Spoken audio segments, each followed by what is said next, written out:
The Turn of the Screw. By Henry James. The Turn of the Screw.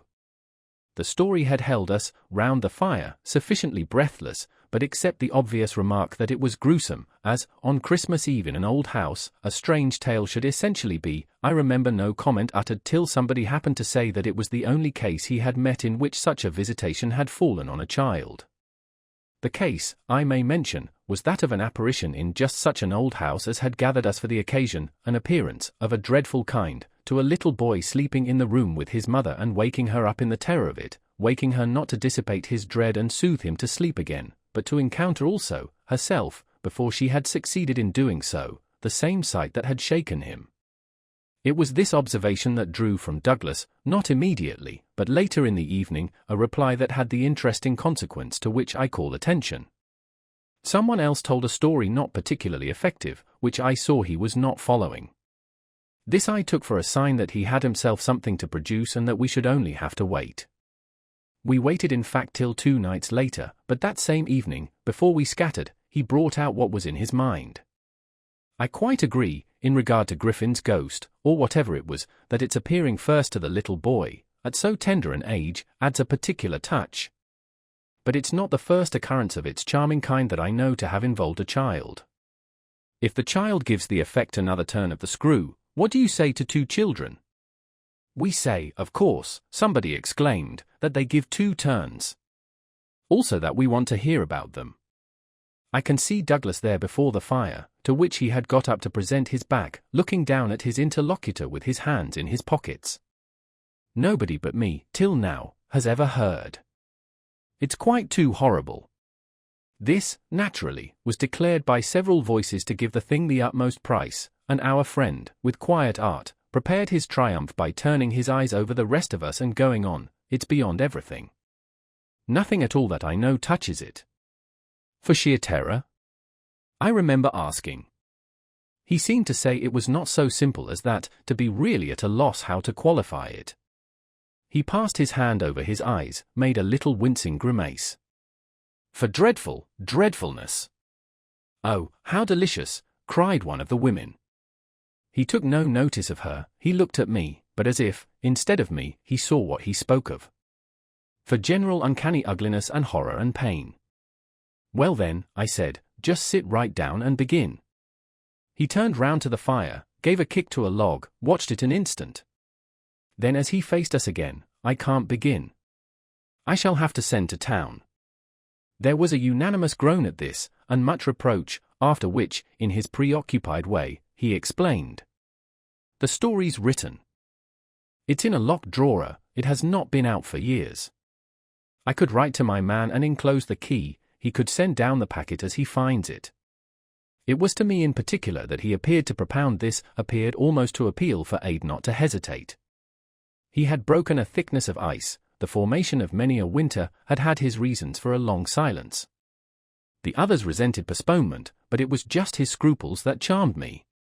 I adjured him to write by the first post and to agree with us for an early hearing, then I asked him if the experience in question had been his own.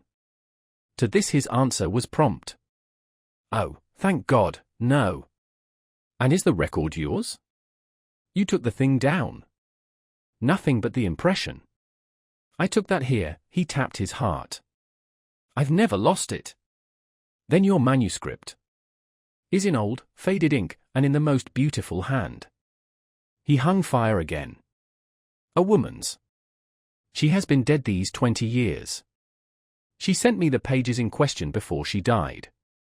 They were all listening now, and of course there was somebody to be arch, or at any rate to draw the inference. But if he put the inference by without a smile, it was also without irritation. She was a most charming person, but she was 10 years older than I. She was my sister's governess, he quietly said. She was the most agreeable woman I've ever known in her position, she would have been worthy of any whatever. It was long ago, and this episode was long before. I was at Trinity, and I found her at home on my coming down the second summer. I was much there that year, it was a beautiful one, and we had, in her off hours, some strolls and talks in the garden, talks in which she struck me as awfully clever and nice. Oh yes, don't grin, I liked her extremely and am glad to this day to think she liked me, too. If she hadn't, she wouldn't have told me. She had never told anyone. It wasn't simply that she said so, but that I knew she hadn't. I was sure I could see. You'll easily judge why when you hear. Because the thing had been such a scare. He continued to fix me. You'll easily judge, he repeated, you will. I fixed him, too. I see. She was in love. He laughed for the first time. You are acute. Yes, she was in love. That is, she had been. That came out, she couldn't tell her story without its coming out. I saw it, and she saw I saw it, but neither of us spoke of it. I remember the time and the place, the corner of the lawn, the shade of the great beeches and the long, hot summer afternoon. It wasn't a scene for a shudder, but oh. He quitted the fire and dropped back into his chair. You'll receive the packet Thursday morning. I inquired. Probably not till the second post. Well then, after dinner. You'll all meet me here. He looked us round again. Isn't anybody going? It was almost the tone of hope. Everybody will stay. I will, and I will, cried the ladies whose departure had been fixed. Mrs. Griffin, however, expressed the need for a little more light. Who was it she was in love with? The story will tell, I took upon myself to reply. Oh, I can't wait for the story. The story won't tell, said Douglas, not in any literal, vulgar way. More's the pity, then. That's the only way I ever understand. Won't you tell, Douglas? Somebody else inquired. He sprang to his feet again. Yes, tomorrow. Now I must go to bed. Good night. And quickly catching up a candlestick, he left us slightly bewildered. From our end of the great brown hall we heard his step on the stair, whereupon Mrs. Griffin spoke. Well, if I don't know who she was in love with, I know who he was. She was 10 years older, said her husband. Raison de place, at that age. But it's rather nice, his long reticence. 40 years. Griffin put in. With this outbreak at last. The outbreak, I returned, will make a tremendous occasion of Thursday night, and everyone so agreed with me that, in the light of it, we lost all attention for everything else. The last story, however incomplete and like the mere opening of a serial, had been told, we hand shook and candle stuck, as somebody said, and went to bed. I knew the next day that a letter containing the key had, by the first post, gone off to his London apartments, but in spite of, or perhaps just on account of, the eventual diffusion of this knowledge we quite let him alone till after dinner, till such an hour of the evening, in fact, as might best accord with the kind of emotion on which our hopes were fixed. Then he became as communicative as we could desire and indeed gave us his best reason for being so. We had it from him again before the fire in the hall, as we had had our mild wonders of the previous night. It appeared that the narrative he had promised to read us really required for a proper intelligence a few words of prologue. Let me say here distinctly, to have done with it, that this narrative, from an exact transcript of my own made much later, is what I shall presently give. Poor Douglas, before his death, when it was in sight, committed to me the manuscript that reached him on the third of these days and that, on the same spot, with immense effect, he began to read to our hushed little circle on the night of the 4th. The departing ladies who had said they would stay didn't, of course, thank heaven, stay, they departed, in consequence of arrangements made, in a rage of curiosity, as they professed, produced by the touches with which he had already worked us up. But that only made his little final auditory more compact and select, kept it, round the hearth, subject to a common thrill.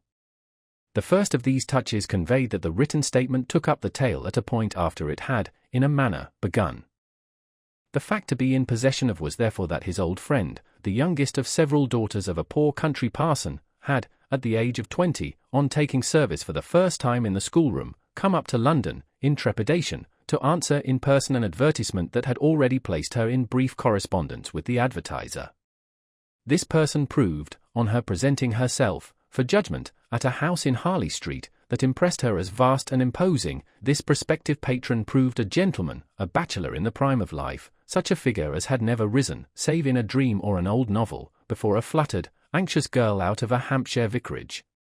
One could easily fix his type, it never, happily, dies out. He was handsome and bold and pleasant, offhand and gay and kind. He struck her, inevitably, as gallant and splendid, but what took her most of all and gave her the courage she afterward showed was that he put the whole thing to her as a kind of favor, an obligation he should gratefully incur. She conceived him as rich, but as fearfully extravagant, saw him all in a glow of high fashion, of good looks, of expensive habits, of charming ways with women. He had for his own town residence a big house filled with the spoils of travel and the trophies of the chase, but it was to his country home, an old family place in Essex, that he wished her immediately to proceed. He had been left, by the death of their parents in India, guardian to a small nephew and a small niece, children of a younger, a military brother, whom he had lost 2 years before. These children were, by the strangest of chances for a man in his position, a lone man without the right sort of experience or a grain of patience, very heavily on his hands. It had all been a great worry and, on his own part doubtless, a series of blunders, but he immensely pitied the poor chicks and had done all he could, had in particular sent them down to his other house, the proper place for them being of course the country, and kept them there from the first, with the best people he could find to look after them, parting even with his own servants to wait on them and going down himself, whenever he might, to see how they were doing. The awkward thing was that they had practically no other relations and that his own affairs took up all his time. He had put them in possession of Bly, which was healthy and secure, and had placed at the head of their little establishment, but below stairs only, an excellent woman, Mrs. Groves, whom he was sure his visitor would like and who had formerly been maid to his mother. She was now housekeeper and was also acting for the time as superintendent to the little girl of whom, without children of her own, she was, by good luck, extremely fond. There were plenty of people to help, but of course the young lady who should go down as governess would be in supreme authority. She would also have, in holidays, to look after the small boy, who had been for a term at school, young as he was to be sent, but what else could be done, and who, as the holidays were about to begin, would be back from one day to the other. There had been for the 2 children at first a young lady whom they had had the misfortune to lose. She had done for them quite beautifully, she was a most respectable person, till her death, the great awkwardness of which had, precisely, left no alternative but the school for little Miles. Mrs. Groves, since then, in the way of manners and things, had done as she could for Flora, and there were, further, a cook, a housemaid, a dairy woman, an old pony, an old groom, and an old gardener, all likewise thoroughly respectable. So far had Douglas presented his picture when someone put a question. And what did the former governess die of so much respectability? Our friend's answer was prompt. That will come out. I don't anticipate. Excuse me, I thought that was just what you are doing. In her successor's place, I suggested, I should have wished to learn if the office brought with it necessary danger to life. Douglas completed my thought. She did wish to learn, and she did learn. You shall hear tomorrow what she learned. Meanwhile, of course, the prospect struck her as slightly grim. She was young, untried, nervous, it was a vision of serious duties and little company, of really great loneliness. She hesitated, took a couple of days to consult and consider. But the salary offered much exceeded her modest measure, and on a second interview she faced the music, she engaged. And Douglas, with this, made a pause that, for the benefit of the company, moved me to throw in. The moral of which was of course the seduction exercised by the splendid young man. She succumbed to it. He got up and, as he had done the night before, went to the fire, gave a stir to a log with his foot, then stood a moment with his back to us. She saw him only twice. Yes, but that's just the beauty of her passion. A little to my surprise, on this, Douglas turned round to me. It was the beauty of it. There were others, he went on, who hadn't succumbed. He told her frankly all his difficulty, that for several applicants the conditions had been prohibitive. They were, somehow, simply afraid.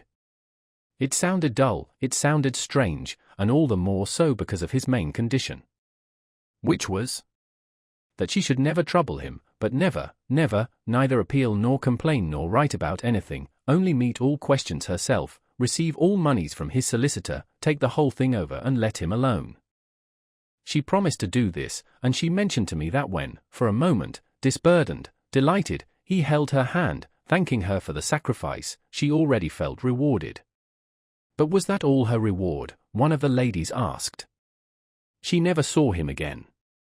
Oh, said the lady, which, as our friend immediately left us again, was the only other word of importance contributed to the subject till, the next night, by the corner of the hearth, in the best chair, he opened the faded red cover of a thin old-fashioned gilt-edged album. The whole thing took indeed more nights than one, but on the first occasion the same lady put another question. "What is your title?" "I haven't one." "Oh, I have," I said. But Douglas, without heeding me, had begun to read with a fine clearness that was like a rendering to the ear of the beauty of his author's hand. 1. I remember the whole beginning as a succession of flights and drops, a little seesaw of the right throbs and the wrong. After rising, in town, to meet his appeal, I had at all events a couple of very bad days, found myself doubtful again, felt indeed sure I had made a mistake. In this state of mind I spent the long hours of bumping, swinging coach that carried me to the stopping place at which I was to be met by a vehicle from the house. This convenience, I was told, had been ordered, and I found, toward the close of the June afternoon, a commodious fly-in waiting for me. Driving at that hour, on a lovely day, through a country to which the summer sweetness seemed to offer me a friendly welcome, my fortitude mounted afresh and, as we turned into the avenue, encountered a reprieve that was probably but a proof of the point to which it had sunk. I suppose I had expected, or had dreaded, something so melancholy that what greeted me was a good surprise. I remember as a most pleasant impression the broad, clear front, its open windows and fresh curtains and the pair of maids looking out. I remember the lawn and the bright flowers and the crunch of my wheels on the gravel and the clustered treetops over which the rooks circled and cawed in the golden sky. The scene had a greatness that made it a different affair from my own scant home, and there immediately appeared at the door, with a little girl in her hand, a civil person who dropped me as decent a curtsy as if I had been the mistress or a distinguished visitor. I had received in Harley Street a narrower notion of the place, and that, as I recalled it, made me think the proprietor still more of a gentleman, suggested that what I was to enjoy might be something beyond his promise. I had no drop again till the next day, for I was carried triumphantly through the following hours by my introduction to the younger of my pupils. The little girl who accompanied Mrs. Groves appeared to me on the spot a creature so charming as to make it a great fortune to have to do with her. She was the most beautiful child I had ever seen, and I afterward wondered that my employer had not told me more of her. I slept little that night, I was too much excited, and this astonished me too, I recollect, remained with me, adding to my sense of the liberality with which I was treated. The large, impressive room, one of the best in the house, the great state bed, as I almost felt it, the full, figured draperies, the long glasses in which, for the first time, I could see myself from head to foot, all struck me, like the extraordinary charm of my small charge, as so many things thrown in. It was thrown in as well, from the first moment, that I should get on with Mrs. Groves in a relation over which, on my way, in the coach, I fear I had rather brooded. The only thing indeed that in this early outlook might have made me shrink again was the clear circumstance of her being so glad to see me. I perceived within half an hour that she was so glad, stout, simple, plain, clean, wholesome woman, as to be positively on her guard against showing it too much.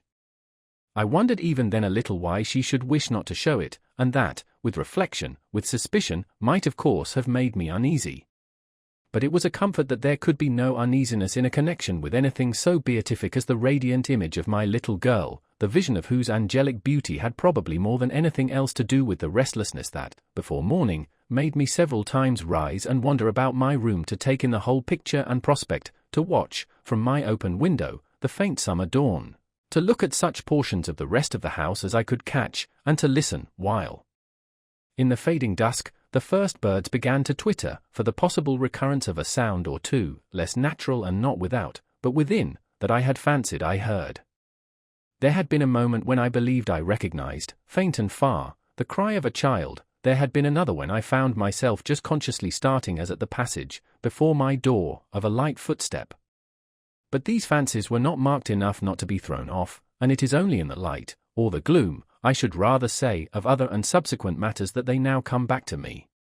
To watch, teach, form the little Flora would too evidently be the making of a happy and useful life. It had been agreed between us downstairs that after this first occasion I should have her as a matter of course at night, her small white bed being already arranged, to that end, in my room. What I had undertaken was the whole care of her, and she had remained, just this last time, with Mrs. Groves only as an effect of our consideration for my inevitable strangeness and her natural timidity. In spite of this timidity, which the child herself, in the oddest way in the world, had been perfectly frank and brave about, allowing it, without a sign of uncomfortable consciousness, with the deep, sweet serenity indeed of one of Raphael's holy infants, to be discussed, to be imputed to her, and to determine us, I feel quite sure she would presently like me. It was part of what I already liked Mrs. Groves herself for, the pleasure I could see her feel in my admiration and wonder as I sat at supper with 4 tall candles and with my pupil, in a high chair and a bib, brightly facing me, between them, over bread and milk. There were naturally things that in Flora's presence could pass between us only as prodigious and gratified looks, obscure and roundabout allusions. And the little boy, does he look like her? Is he too so very remarkable? One wouldn't flatter a child. Oh, miss, most remarkable.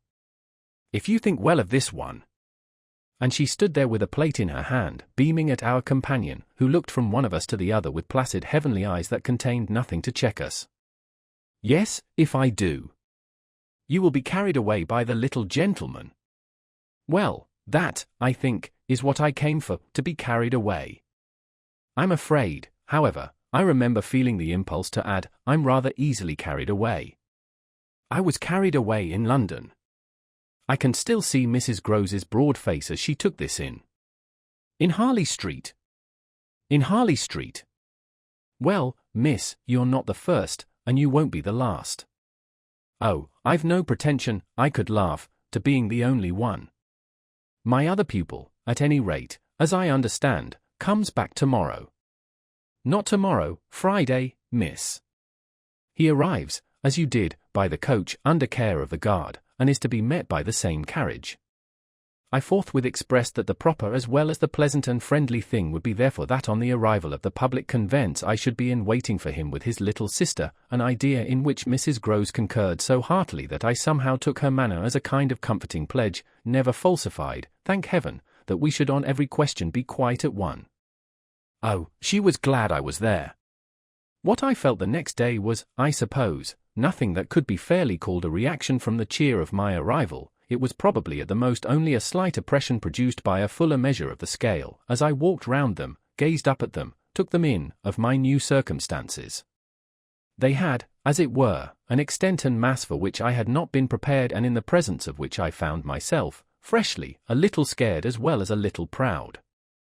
Lessons, in this agitation, certainly suffered some delay. I reflected that my first duty was, by the gentlest arts I could contrive, to win the child into the sense of knowing me. I spent the day with her out of doors. I arranged with her, to her great satisfaction, that it should be she only, who might show me the place. She showed it step by step and room by room and secret by secret, with droll, delightful, childish talk about it, and with the result, in half an hour, of our becoming immense friends. Young as she was, I was struck, throughout our little tour, with her confidence and courage with the way, in empty chambers and dull corridors, on crooked staircases that made me pause, and even on the summit of an old machicolated square tower that made me dizzy, her morning music, her disposition to tell me so many more things than she asked, rang out and led me on. I have not seen Bly since the day I left it, and I dare say that to my older and more informed eyes it would now appear sufficiently contracted. But as my little conductress, with her hair of gold and her frock of blue, danced before me round corners and pattered down passages, I had the view of a castle of romance inhabited by a rosy sprite, such a place as would somehow, for diversion of the young idea, take all colour out of storybooks and fairy tales. Wasn't it just a storybook over which I had fallen a doze and a dream?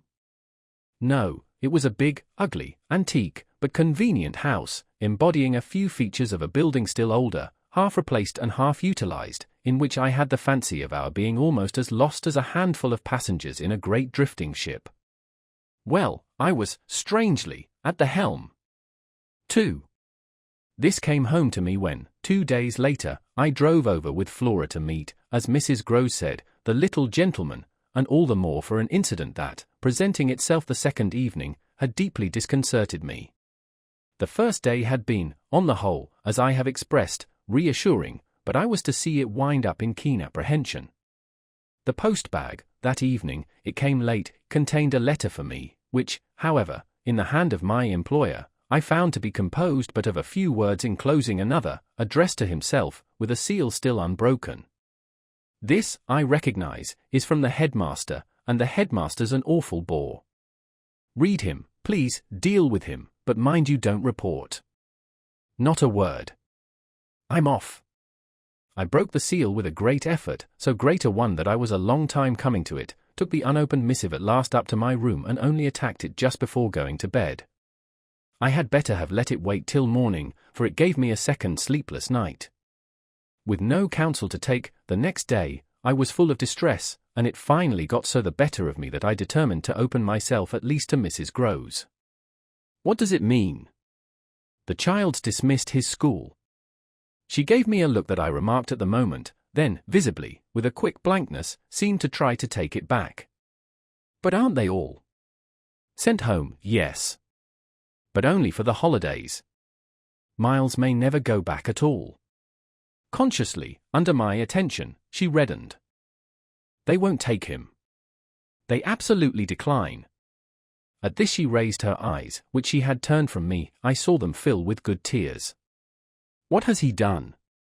I hesitated, then I judged best simply to hand her my letter, which, however, had the effect of making her, without taking it, simply put her hands behind her. She shook her head sadly. Such things are not for me, miss. My counselor couldn't read. I winced at my mistake, which I attenuated as I could, and opened my letter again to repeat it to her, then, faltering in the act and folding it up once more, I put it back in my pocket. Is he really bad? The tears were still in her eyes. Do the gentlemen say so? They go into no particulars. They simply express their regret that it should be impossible to keep him. That can have only one meaning. Mrs. Groves listened with dumb emotion. She forbore to ask me what this meaning might be, so that, presently, to put the thing with some coherence and with the mere aid of her presence to my own mind, I went on, that he's an injury to the others. At this, with one of the quick turns of simple folk, she suddenly flamed up. Master Miles. Him an injury? There was such a flood of good faith in it that, though I had not yet seen the child, my very fears made me jump to the absurdity of the idea. I found myself, to meet my friend the better, offering it, on the spot, sarcastically. To his poor little innocent mates. It's too dreadful, cried Mrs. Groves, to say such cruel things. Why, he's scarce 10 years old. Yes, it would be incredible. She was evidently grateful for such a profession. See him, miss, first.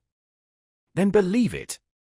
I felt forthwith a new impatience to see him. It was the beginning of a curiosity that, for all the next hours, was to deepen almost to pain. Mrs. Groves was aware, I could judge, of what she had produced in me, and she followed it up with assurance. You might as well believe it of the little lady. Bless her, she added the next moment, look at her.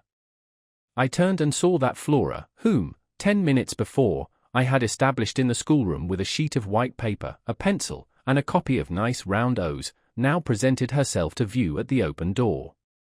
She expressed in her little way an extraordinary detachment from disagreeable duties, looking to me, however, with a great childish light that seemed to offer it as a mere result of the affection she had conceived for my person, which had rendered necessary that she should follow me. I needed nothing more than this to feel the full force of Mrs. Groves's comparison, and, catching my pupil in my arms, covered her with kisses in which there was a sob of atonement. Nonetheless, the rest of the day I watched for further occasion to approach my colleague, especially as, toward evening, I began to fancy she rather sought to avoid me. I overtook her, I remember, on the staircase. We went down together, and at the bottom I detained her, holding her there with a hand on her arm. I take what you said to me at noon as a declaration that you've never known him to be bad.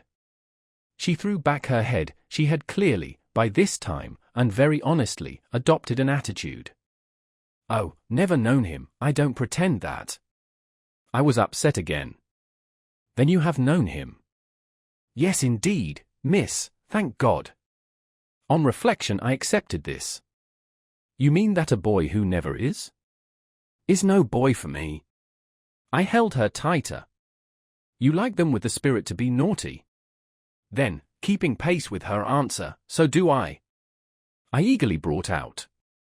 But not to the degree to contaminate. To contaminate. My big word left her at a loss. I explained it. To corrupt. She stared, taking my meaning in, but it produced in her an odd laugh. Are you afraid he'll corrupt you? She put the question with such a fine bold humor that, with a laugh, a little silly doubtless, to match her own, I gave way for the time to the apprehension of ridicule. But the next day, as the hour for my drive approached, I cropped up in another place. What was the lady who was here before? The last governess? She was also young and pretty, almost as young and almost as pretty, miss, even as you. Ah, then, I hope her youth and her beauty helped her. I recollect throwing off. He seems to like us young and pretty. Oh, he did, Mrs. Grose assented, it was the way he liked everyone. She had no sooner spoken indeed than she caught herself up. I mean that's his way, the master's. I was struck. But of whom did you speak first? She looked blank, but she coloured. Why, of him. Of the master. Of who else? There was so obviously no one else that the next moment I had lost my impression of her having accidentally said more than she meant, and I merely asked what I wanted to know. Did she see anything in the boy? That wasn't right. She never told me. I had a scruple, but I overcame it. Was she careful, particular? Mrs. Grose appeared to try to be conscientious. About some things, yes. But not about all. Again she considered. Well, miss, she's gone. I won't tell tales. I quite understand your feeling, I hastened to reply, but I thought it, after an instant, not opposed to this concession to pursue. Did she die here? No, she went off. I don't know what there was in this brevity of Mrs. Grose's that struck me as ambiguous. Went off to die. Mrs. Grose looked straight out of the window, but I felt that, hypothetically, I had a right to know what young persons engaged for Bly were expected to do. She was taken ill, you mean, and went home. She was not taken ill, so far as appeared, in this house. She left it, at the end of the year, to go home, as she said, for a short holiday, to which the time she had put in had certainly given her a right. We had then a young woman, a nursemaid who had stayed on and who was a good girl and clever, and she took the children altogether for the interval. But our young lady never came back, and at the very moment I was expecting her I heard from the master that she was dead. I turned this over. But of what? He never told me. But please, miss, said Mrs. Grose, I must get to my work. 3. Her thus turning her back on me was fortunately not, for my just preoccupations, a snub that could check the growth of our mutual esteem. We met, after I had brought home little Miles, more intimately than ever on the ground of my stupefaction, my general emotion, so monstrous was I then ready to pronounce it that such a child as had now been revealed to me should be under an interdict. I was a little late on the scene, and I felt, as he stood wistfully looking out for me before the door of the inn at which the coach had put him down, that I had seen him, on the instant, without and within, in the great glow of freshness, the same positive fragrance of purity, in which I had, from the first moment, seen his little sister. He was incredibly beautiful, and Mrs. Grose had put her finger on it. Everything but a sort of passion of tenderness for him was swept away by his presence. What I then and there took him to my heart for was something divine that I have never found to the same degree in any child, his indescribable little air of knowing nothing in the world but love. It would have been impossible to carry a bad name with a greater sweetness of innocence, and by the time I had got back to Bly with him I remained merely bewildered, so far, that is, as I was not outraged, by the sense of the horrible letter locked up in my room, in a drawer. As soon as I could compass a private word with Mrs. Grose I declared to her that it was grotesque. She promptly understood me. You mean the cruel charge. It doesn't live an instant. My dear woman, look at him. She smiled at my pretension to have discovered his charm. I assure you, miss, I do nothing else. What will you say, then? She immediately added.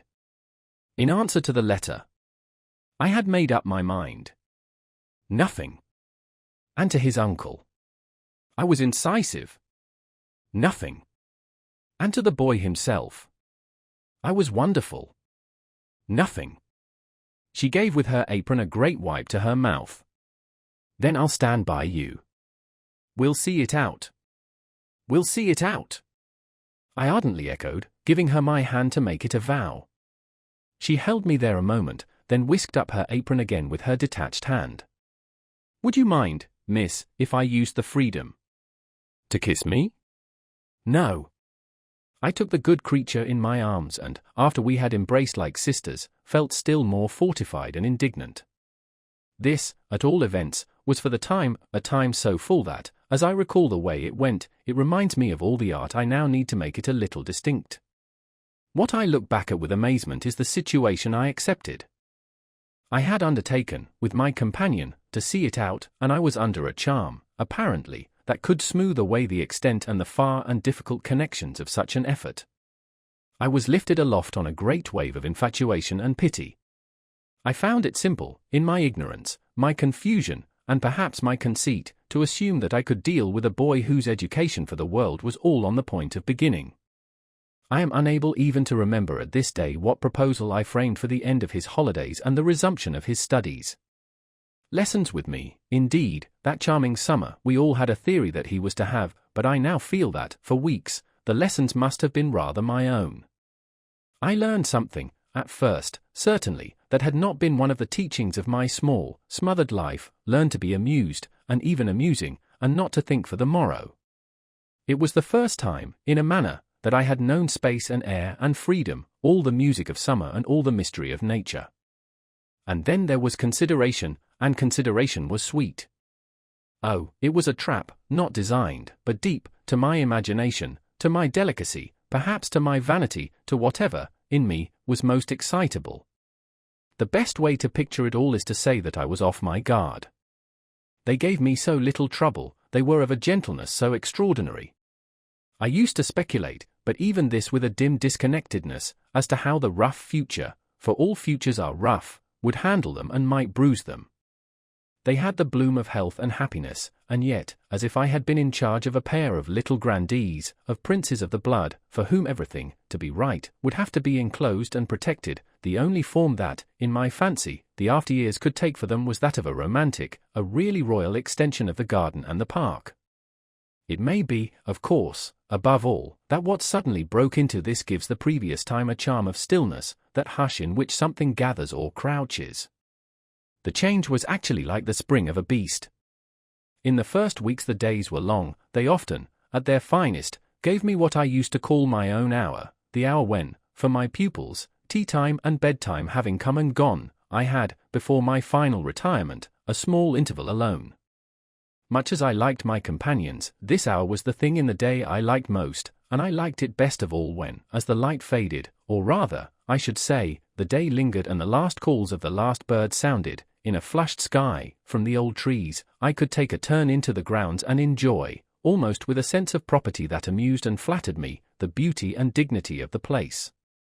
It was a pleasure at these moments to feel myself tranquil and justified, doubtless, perhaps, also to reflect that by my discretion, my quiet good sense and general high propriety, I was giving pleasure, if he ever thought of it, to the person to whose pressure I had responded.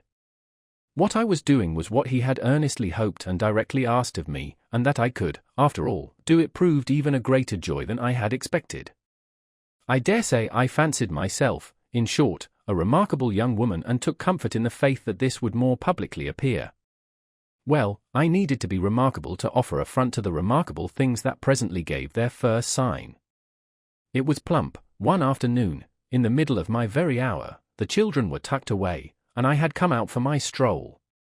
One of the thoughts that, as I don't in the least shrink now from noting, used to be with me in these wanderings was that it would be as charming as a charming story suddenly to meet someone.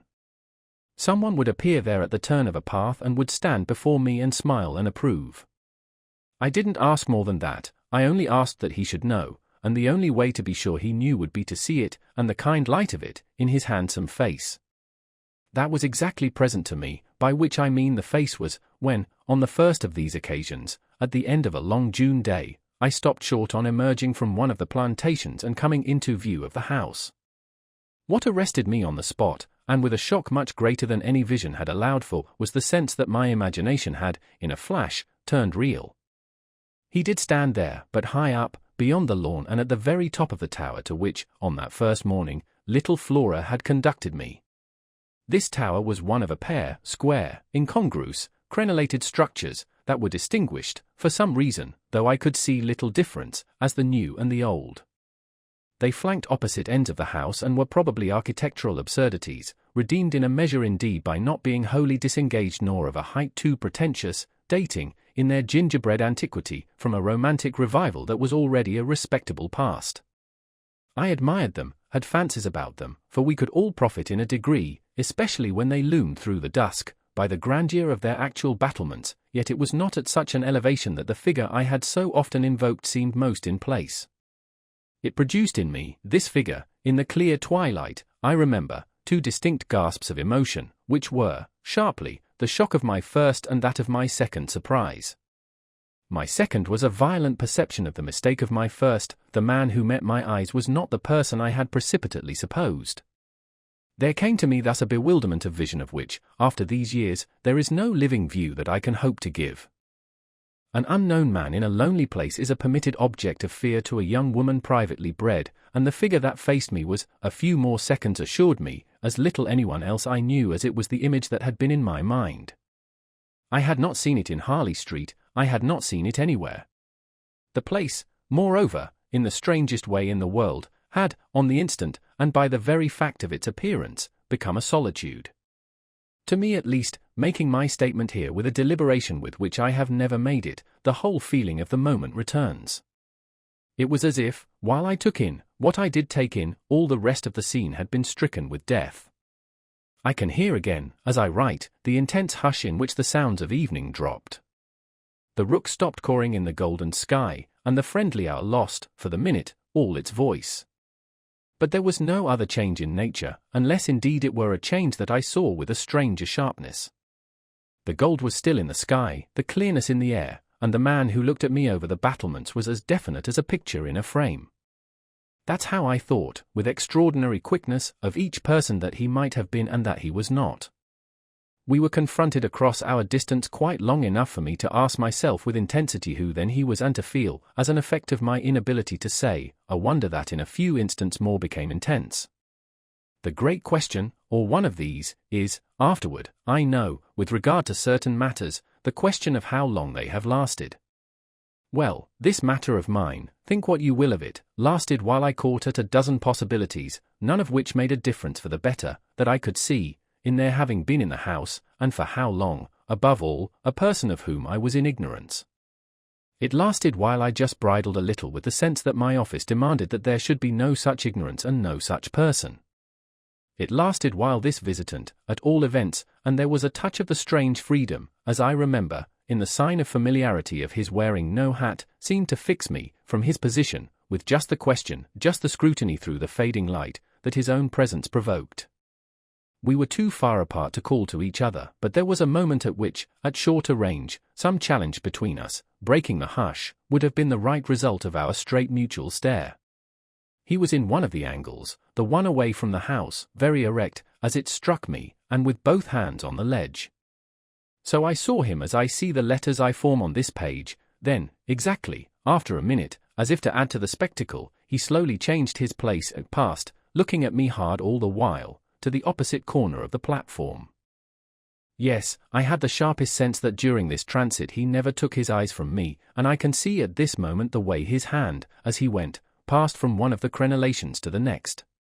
He stopped at the other corner, but less long, and even as he turned away still markedly fixed me. He turned away, that was all I knew. 4. It was not that I didn't wait, on this occasion, for more, for I was rooted as deeply as I was shaken. Was there a secret at Bly, a mystery of Udolpho or an insane, an unmentionable relative kept in unsuspected confinement? I can't say how long I turned it over, or how long, in a confusion of curiosity and dread, I remained where I had had my collision. I only recall that when I re-entered the house darkness had quite closed in. Agitation, in the interval, certainly had held me and driven me, for I must, in circling about the place, have walked 3 miles, but I was to be, later on, so much more overwhelmed that this mere dawn of alarm was a comparatively human chill. The most singular part of it, in fact, singular as the rest had been, was the part one became, in the hall, aware of in meeting Mrs. Groves. This picture comes back to me in the general train, the impression, as I received it on my return, of the wide white-panelled space, bright in the lamplight and with its portraits and red carpet, and of the good surprised look of my friend, which immediately told me she had missed me. It came to me straightway, under her contact, that, with plain heartiness, mere relieved anxiety at my appearance, she knew nothing whatever that could bear upon the incident I had there ready for her. I had not suspected in advance that her comfortable face would pull me up, and I somehow measured the importance of what I had seen by my thus finding myself hesitate to mention it. Scarce anything in the whole history seems to me so odd as this fact that my real beginning of fear was one, as I may say, with the instinct of sparing my companion. On the spot, accordingly, in the pleasant hall and with her eyes on me, I, for a reason that I couldn't then have phrased, achieved an inward resolution, offered a vague pretext for my lateness and, with the plea of the beauty of the night and of the heavy dew and wet feet, went as soon as possible to my room.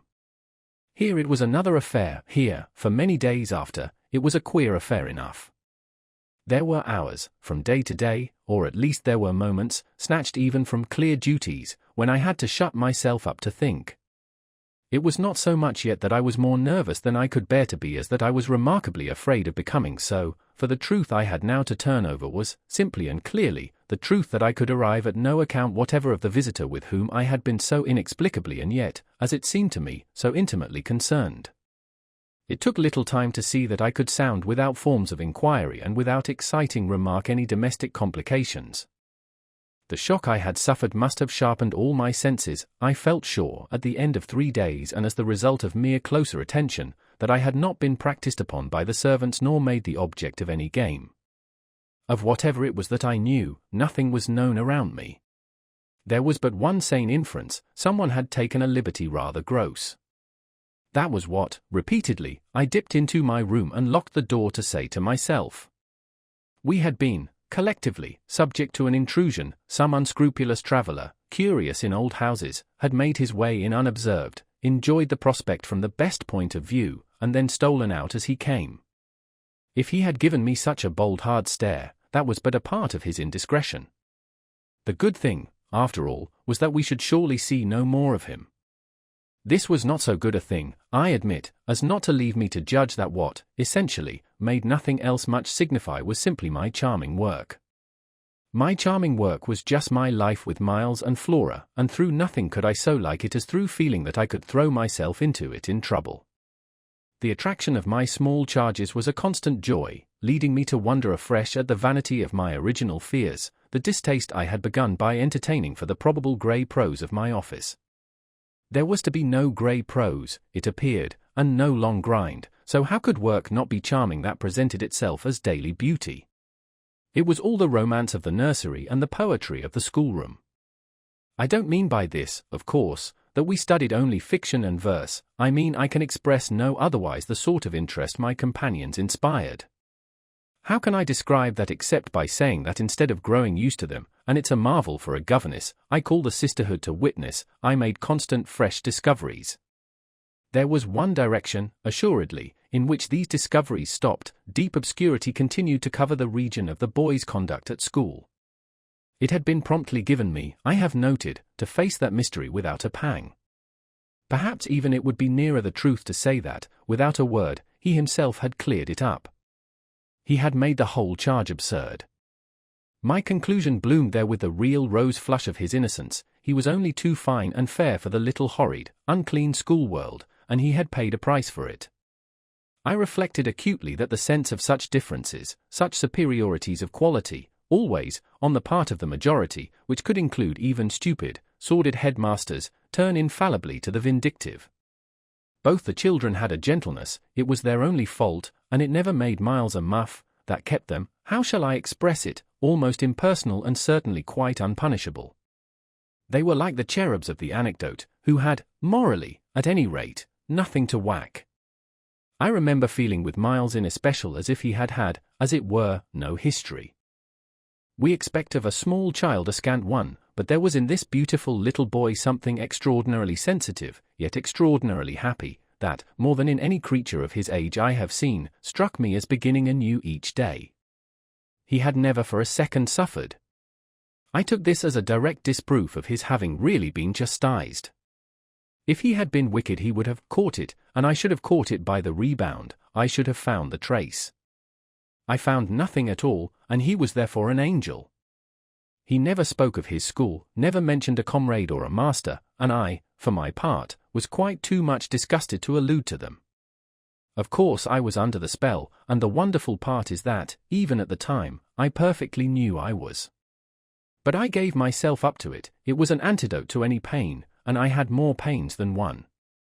I was in receipt in these days of disturbing letters from home, where things were not going well. But with my children, what things in the world mattered? That was the question I used to put to my scrappy retirements. I was dazzled by their loveliness.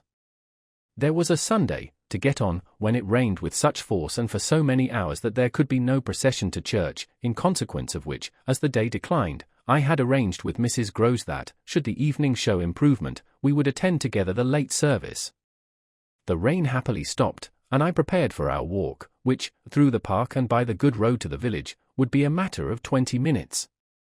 Coming downstairs to meet my colleague in the hall, I remembered a pair of gloves that had required 3 stitches and that had received them, with a publicity perhaps not edifying, while I sat with the children at their tea, served on Sundays, by exception, in that cold, clean temple of mahogany and brass, the grown-up dining room.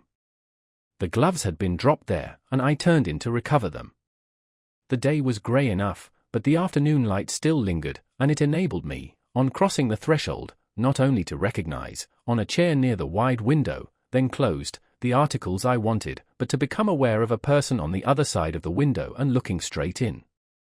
One step into the room had sufficed. My vision was instantaneous, it was all there. The person looking straight in was the person who had already appeared to me. He appeared thus again with I won't say greater distinctness, for that was impossible, but with a nearness that represented a forward stride in our intercourse and made me, as I met him, catch my breath and turn cold. He was the same, and seen, this time, as he had been seen before, from the waist up, the window, though the dining room was on the ground floor, not going down to the terrace on which he stood. His face was close to the glass, yet the effect of this better view was, strangely, only to show me how intense the former had been. He remained but a few seconds, long enough to convince me he also saw and recognized, but it was as if I had been looking at him for years and had known him always. Something, however, happened this time that had not happened before. His stare into my face, through the glass and across the room, was as deep and hard as then, but it quitted me for a moment during which I could still watch it, see it fix successively several other things. On the spot there came to me the added shock of a certitude that it was not for me he had come there. He had come for someone else. The flash of this knowledge, for it was knowledge in the midst of dread, produced in me the most extraordinary effect, started as I stood there, a sudden vibration of duty and courage. I say courage because I was beyond all doubt already far gone. I bounded straight out of the door again, reached that of the house, got, in an instant, upon the drive, and, passing along the terrace as fast as I could rush, turned a corner and came full in sight. But it was in sight of nothing now. My visitor had vanished. I stopped, I almost dropped, with the real relief of this, but I took in the whole scene. I gave him time to reappear. I call it time, but how long was it? I can't speak to the purpose today of the duration of these things. That kind of measure must have left me. They couldn't have lasted as they actually appeared to me to last. The terrace and the whole place, the lawn and the garden beyond it, all I could see of the park, were empty with a great emptiness. There were shrubberies and big trees, but I remember the clear assurance I felt that none of them concealed him. He was there or was not there if I didn't see him. I got hold of this, then, instinctively, instead of returning as I had come, went to the window. It was confusedly present to me that I ought to place myself where he had stood. I did so. I applied my face to the pane and looked, as he had looked, into the room. As if, at this moment, to show me exactly what his range had been, Mrs. Groves, as I had done for himself just before, came in from the hall. With this I had the full image of a repetition of what had already occurred. She saw me as I had seen my own visitant, she pulled up short as I had done, I gave her something of the shock that I had received. She turned white, and this made me ask myself if I had blanched as much. She stared, in short, and retreated on just my lines, and I knew she had then passed out and come round to me and that I should presently meet her. I remained where I was, and while I waited I thought of more things than one. But there's only one I take space to mention. I wondered why she should be scared. 5. Oh, she let me know as soon as, round the corner of the house, she loomed again into view. What in the name of goodness is the matter? She was now flushed and out of breath. I said nothing till she came quite near. With me? I must have made a wonderful face. Do I show it? You're as white as a sheet. You look awful. I considered I could meet on this, without scruple, any innocence. My need to respect the bloom of Mrs. Grose's had dropped, without a rustle, from my shoulders, and if I wavered for the instant it was not with what I kept back. I put out my hand to her and she took it. I held her hard a little, liking to feel her close to me. There was a kind of support in the shy heave of her surprise. You came for me for church, of course, but I can't go. Has anything happened? Yes. You must know now. Did I look very queer? Through this window? Dreadful. Well, I said, I've been frightened. Mrs. Grose's eyes expressed plainly that she had no wish to be, yet also that she knew too well her place not to be ready to share with me any marked inconvenience. Oh, it was quite settled that she must share. Just what you saw from the dining room a minute ago was the effect of that. What I saw, just before, was much worse. Her hand tightened. What was it? An extraordinary man. Looking in. What extraordinary man? I haven't the least idea. Mrs. Grose gazed round us in vain. Then where is he gone? I know still less. Have you seen him before? Yes, once. On the old tower. She could only look at me harder. Do you mean he's a stranger? Oh, very much. Yet you didn't tell me. No, for reasons. But now that you've guessed. Mrs. Grose's round eyes encountered this charge. Ah, I haven't guessed, she said very simply. How can I if you don't imagine? I don't in the very least. You've seen him nowhere but on the tower. And on this spot just now. Mrs. Grose looked round again. What was he doing on the tower? Only standing there and looking down at me. She thought a minute. Was he a gentleman? I found I had no need to think. No, she gazed in deeper wonder. No. Then nobody about the place? Nobody from the village? Nobody. I didn't tell you, but I made sure. She breathed a vague relief. This was, oddly, so much to the good. It only went indeed a little way. But if he isn't a gentleman, what is he? He's a horror. A horror? God help me if I know what he is. Mrs. Grose looked round once more, she fixed her eyes on the duskier distance, then, pulling herself together, turned to me with abrupt inconsequence. It's time we should be at church. Oh, I'm not fit for church. Won't it do you good? It won't do them, I nodded at the house. The children. I can't leave them now. You're afraid. I spoke boldly. I'm afraid of him.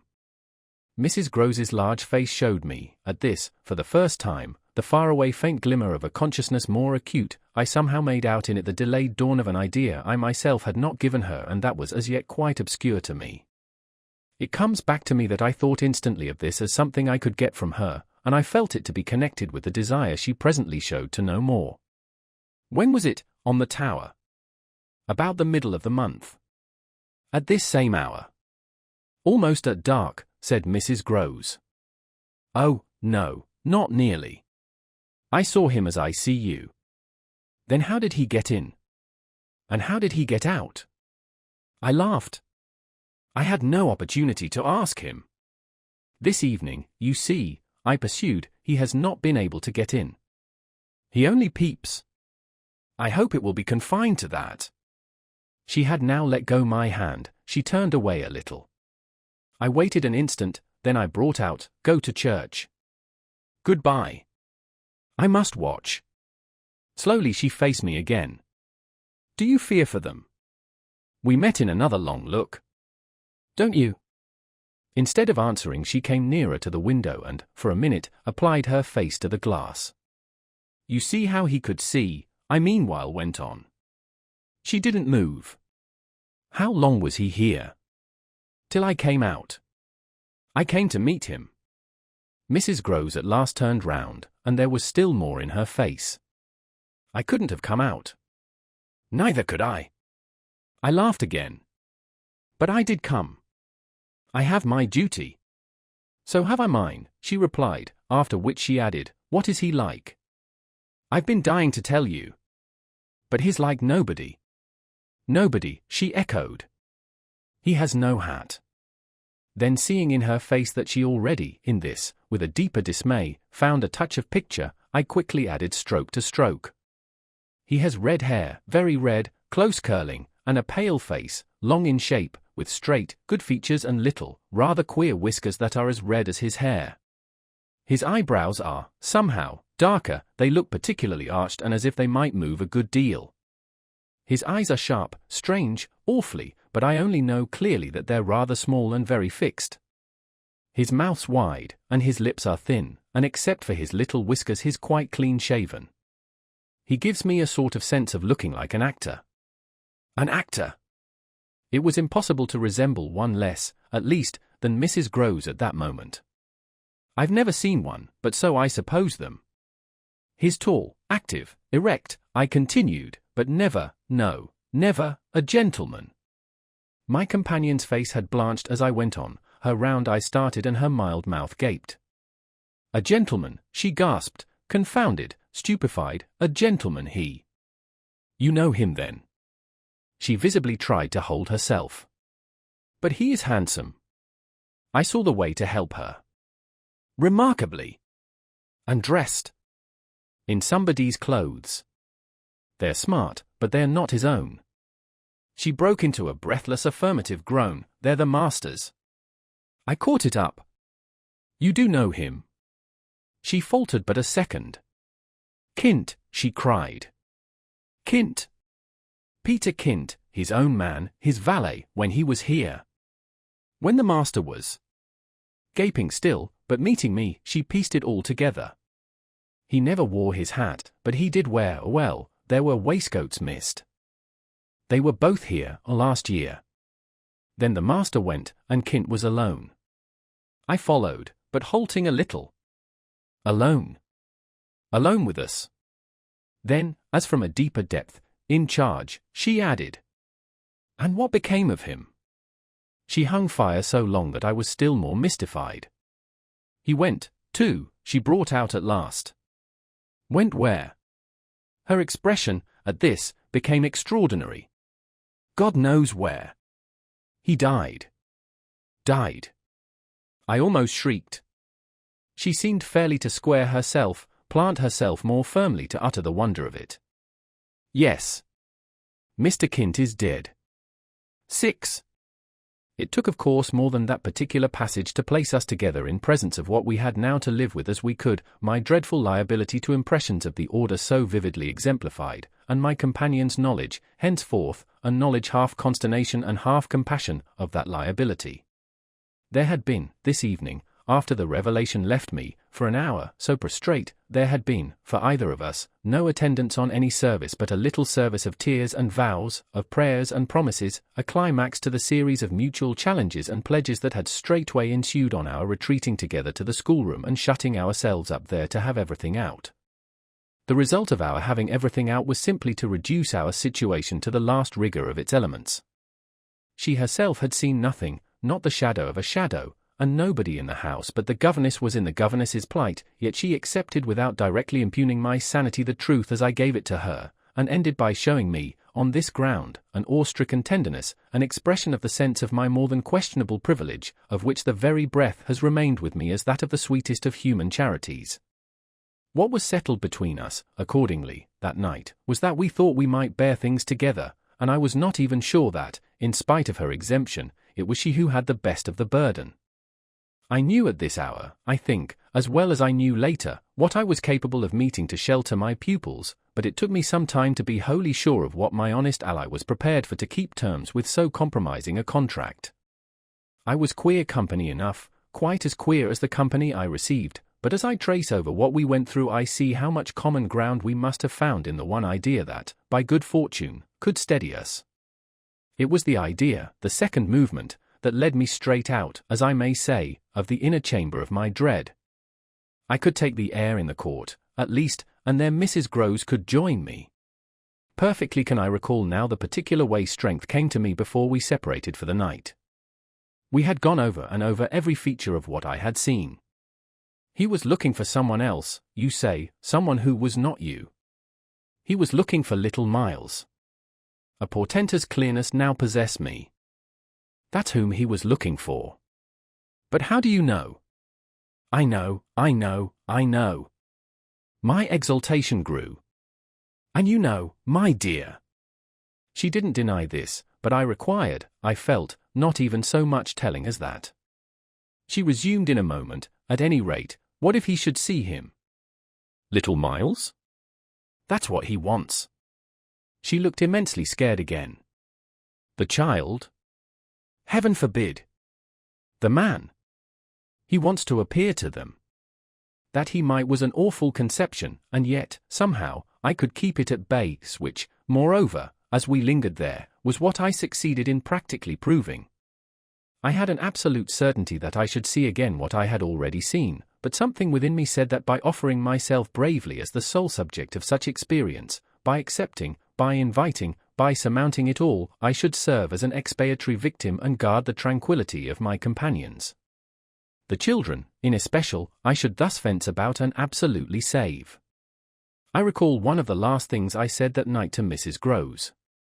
It does strike me that my pupils have never mentioned. She looked at me hard as I musingly pulled up. His having been here and the time they were with him.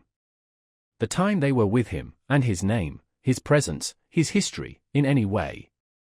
Oh, the little lady doesn't remember. She never heard or knew. The circumstances of his death. I thought with some intensity. Perhaps not. But Miles would remember, Miles would know. Ah, don't try him, broke from Mrs. Groves. I returned her the look she had given me. Don't be afraid. I continued to think. It is rather odd. That he has never spoken of him. Never by the least allusion. And you tell me they were great friends. Oh, it wasn't him. Mrs. Groves with emphasis declared. It was Kint's own fancy. To play with him, I mean, to spoil him. She paused a moment, then she added, Kint was much too free. This gave me, straight from my vision of his face, such a face, a sudden sickness of disgust. Too free with my boy. Too free with everyone. I forbore, for the moment, to analyze this description further than by the reflection that a part of it applied to several of the members of the household, of the half-dozen maids and men who were still of our small colony. But there was everything, for our apprehension, in the lucky fact that no discomfortable legend, no perturbation of scullions, had ever, within anyone's memory attached to the kind old place. It had neither bad name nor ill fame, and Mrs. Groves, most apparently, only desired to cling to me and to quake in silence. I even put her, the very last thing of all, to the test. It was when, at midnight, she had her hand on the schoolroom door to take leave. I have it from you then, for it's of great importance, that he was definitely and admittedly bad. Oh, not admittedly. I knew it, but the master didn't. And you never told him. Well, he didn't like tale-bearing, he hated complaints. He was terribly short with anything of that kind, and if people were all right to him, he wouldn't be bothered with more. This squared well enough with my impressions of him. He was not a trouble-loving gentleman, nor so very particular perhaps about some of the company he kept. All the same, I pressed my interlocutress. I promise you I would have told. She felt my discrimination. I dare say I was wrong. But really, I was afraid. Afraid of what? Of things that man could do. Kint was so clever, he was so deep. I took this in still more than, probably, I showed. You weren't afraid of anything else? Not of his effect. His effect, she repeated with a face of anguish and waiting while I faltered. On innocent little precious lives. They were in your charge. No, they were not in mine, she roundly and distressfully returned. The master believed in him and placed him here because he was supposed not to be well and the country air so good for him. So he had everything to say. Yes, she let me have it, even about them. Them, that creature. I had to smother a kind of howl. And you could bear it. No. I couldn't, and I can't now. And the poor woman burst into tears. A rigid control, from the next day, was, as I have said, to follow them, yet how often and how passionately, for a week, we came back together to the subject. Much as we had discussed it that Sunday night, I was, in the immediate later hours in especial, for it may be imagined whether I slept, still haunted with the shadow of something she had not told me. I myself had kept back nothing, but there was a word Mrs. Grose had kept back. I was sure, moreover, by morning, that this was not from a failure of frankness, but because on every side there were fears. It seems to me indeed, in retrospect, that by the time the morrow's sun was high I had restlessly read into the facts before us almost all the meaning they were to receive from subsequent and more cruel occurrences. What they gave me above all was just the sinister figure of the living man, the dead one would keep a while, and of the months he had continuously passed at Bly, which, added up, made a formidable stretch. The limit of this evil time had arrived only when, on the dawn of a winter's morning, Peter Kint was found, by a labour going to early work, stone dead on the road from the village, a catastrophe explained, superficially at least, by a visible wound to his head, such a wound as might have been produced, and as, on the final evidence, had been, by a fatal slip, in the dark and after leaving the public house, on the steepish icy slope, a wrong path altogether, at the bottom of which he lay. The icy slope, the turn mistaken at night and in liquor, accounted for much, practically, in the end and after the inquest and boundless chatter, for everything, but there had been matters in his life, strange passages and perils, secret disorders, vices more than suspected, that would have accounted for a good deal more. I scarce know how to put my story into words that shall be a credible picture of my state of mind, but I was in these days literally able to find a joy in the extraordinary flight of heroism the occasion demanded of me. I now saw that I had been asked for a service admirable and difficult, and there would be a greatness in letting it be seen, in the right quarter, that I could succeed where many another girl might have failed. It was an immense help to me. I confess I rather applaud myself as I look back, that I saw my service so strongly and so simply. I was there to protect and defend the little creatures in the world, the most bereaved and the most lovable, the appeal of whose helplessness had suddenly become only too explicit, a deep, constant ache of one's own committed heart. We were cut off, really, together, we were united in our danger. They had nothing but me, and I had them. It was in short a magnificent chance. This chance presented itself to me in an image richly material. I was a screen, I was to stand before them. The more I saw, the less they would. I began to watch them in a stifled suspense, a disguised excitement that might well, had it continued too long, have turned to something like madness. What saved me, as I now see, was that it turned to something else altogether.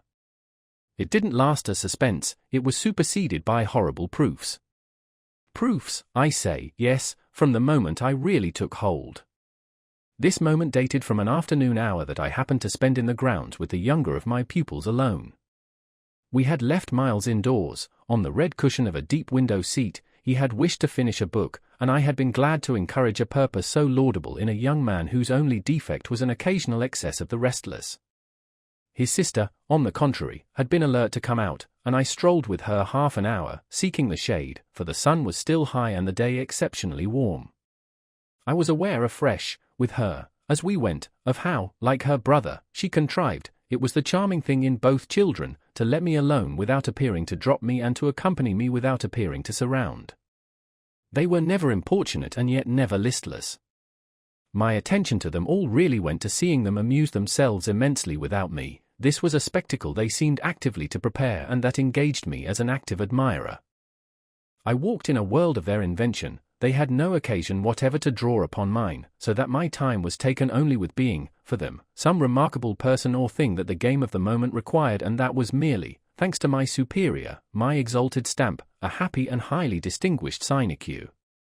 I forget what I was on the present occasion. I only remember that I was something very important and very quiet, and that Flora was playing very hard. We were on the edge of the lake, and, as we had lately begun geography, the lake was the Sea of Azov. Suddenly, in these circumstances, I became aware that, on the other side of the Sea of Azov, we had an interested spectator. The way this knowledge gathered in me was the strangest thing in the world, the strangest, that is, except the very much stranger in which it quickly merged itself. I had sat down with a piece of work, for I was something or other that could sit, on the old stone bench which overlooked the pond, and in this position I began to take in with certitude, and yet without direct vision, the presence, at a distance, of a third person. The old trees, the thick shrubbery, made a great and pleasant shade, but it was all suffused with the brightness of the hot, still hour. There was no ambiguity in anything, none whatever, at least, in the conviction I from one moment to another found myself forming as to what I should see straight before me and across the lake as a consequence of raising my eyes.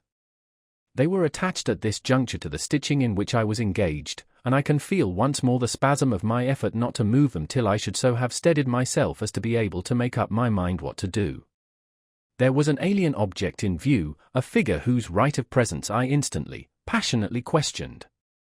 I recollect counting over perfectly the possibilities, reminding myself that nothing was more natural, for instance, than the appearance of one of the men about the place, or even of a messenger, a postman, or a tradesman's boy, from the village. That reminder had as little effect on my practical certitude as I was conscious, still even without looking, of its having upon the character and attitude of our visitor. Nothing was more natural than that these things should be the other things that they absolutely were not. Of the positive identity of the apparition I would assure myself as soon as the small clock of my courage should have ticked out the right second. Meanwhile, with an effort that was already sharp enough, I transferred my eyes straight to little Flora, who, at the moment, was about 10 yards away. My heart had stood still for an instant with the wonder and terror of the question whether she too would see, and I held my breath while I waited for what a cry from her, what some sudden innocent sign either of interest or of alarm, would tell me. I waited, but nothing came. Then, in the first place, and there is something more dire in this, I feel, than in anything I have to relate, I was determined by a sense that, within a minute, all sounds from her had previously dropped, and, in the second, by the circumstance that, also within the minute, she had, in her play, turned her back to the water. This was her attitude when I at last looked at her, looked with the confirmed conviction that we were still, together, under direct personal notice. She had picked up a small flat piece of wood, which happened to have in it a little hole that had evidently suggested to her the idea of sticking in another fragment that might figure as a mast and make the thing a boat. This second morsel, as I watched her, she was very markedly and intently attempting to tighten in its place. My apprehension of what she was doing sustained me so that after some seconds I felt I was ready for more. Then I again shifted my eyes, I faced what I had to face. 7. I got hold of Mrs. Groves as soon after this as I could, and I can give no intelligible account of how I fought out the interval. Yet I still hear myself cry as I fairly threw myself into her arms, "They know, it's too monstrous, they know, they know." And what on earth? I felt her incredulity as she held me. Why, all that we know, and heaven knows what else besides. Then, as she released me, I made it out to her, made it out perhaps only now with full coherency even to myself. 2 hours ago, in the garden, I could scarce articulate, Flora saw. Mrs. Groves took it as she might have taken a blow in the stomach. She has told you, she panted. Not a word, that's the horror. She kept it to herself. The child of 8, that child. Unutterable still, for me, was the stupefaction of it. Mrs. Groves, of course, could only gape the wider. Then how do you know? I was there, I saw with my eyes, saw that she was perfectly aware. Do you mean aware of him? No, or of her. I was conscious as I spoke that I looked prodigious things, for I got the slow reflection of them in my companion's face. Another person, this time, but a figure of quite as unmistakable horror and evil, a woman in black, pale and dreadful, with such an air also, and such a face, on the other side of the lake. I was there with the child, quiet for the hour, and in the midst of it she came. Came how or from where? From where they come from. She just appeared and stood there, but not so near. And without coming nearer. Oh, for the effect and the feeling, she might have been as close as you. My friend, with an odd impulse, fell back a step. Was she someone you've never seen? Yes. But someone the child has. Someone you have. Then, to show how I had thought it all out, my predecessor, the one who died. Miss Jessel. Miss Jessel. You don't believe me? I pressed. She turned right and left in her distress. How can you be sure? This drew from me, in the state of my nerves, a flash of impatience. Then asked Flora, she's sure. But I had no sooner spoken than I caught myself up.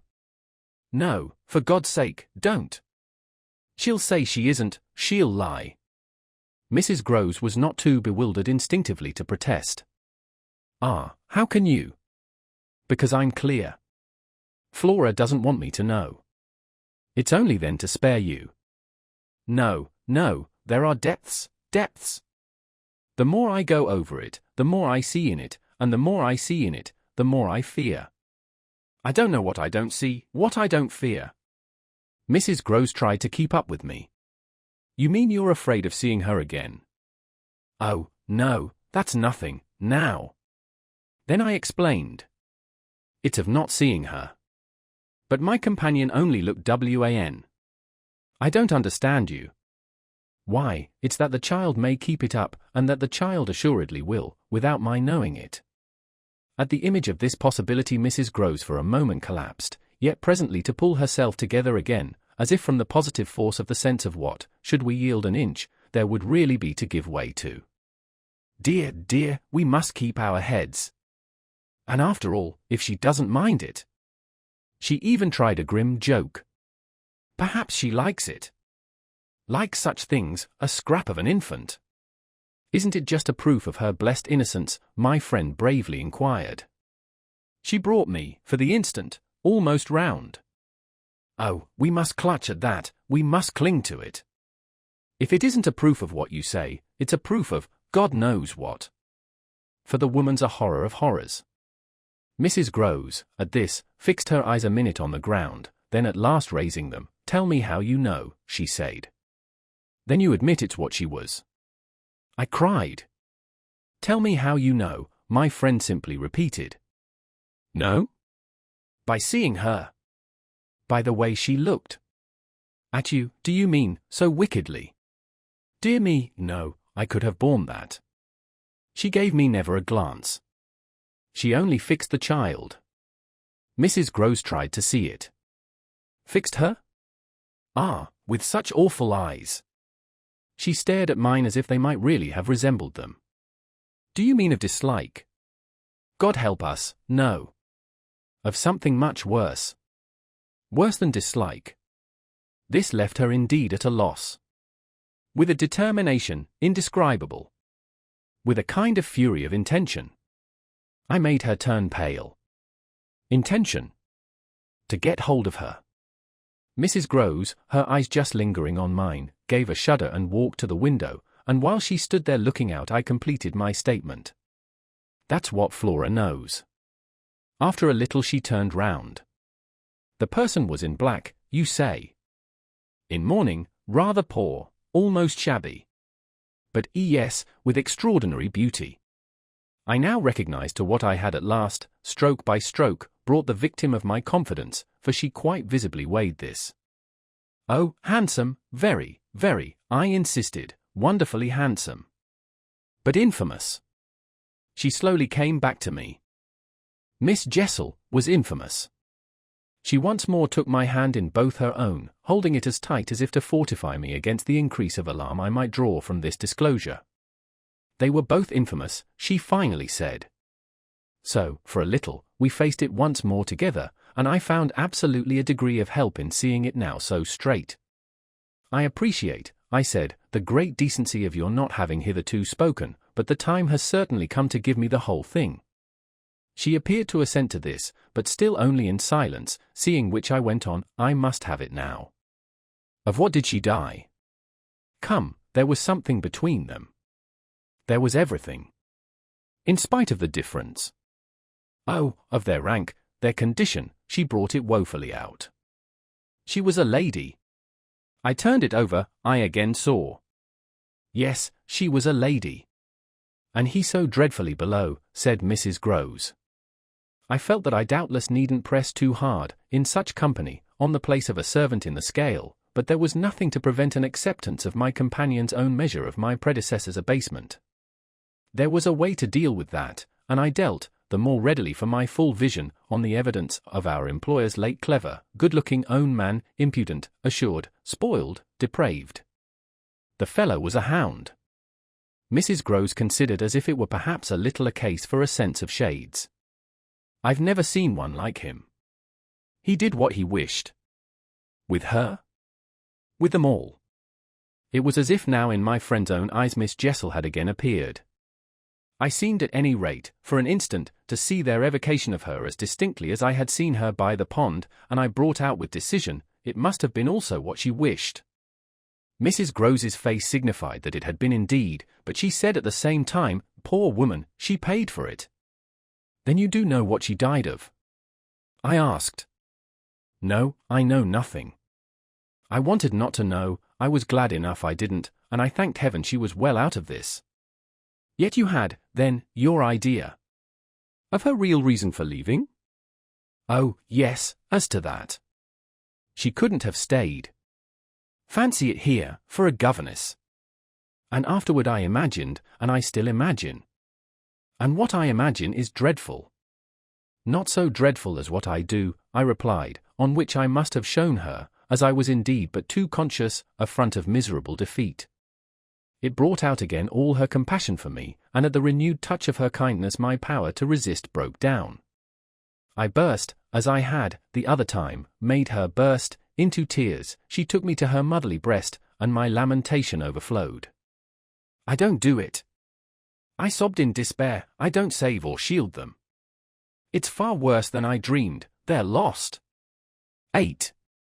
What I had said to Mrs.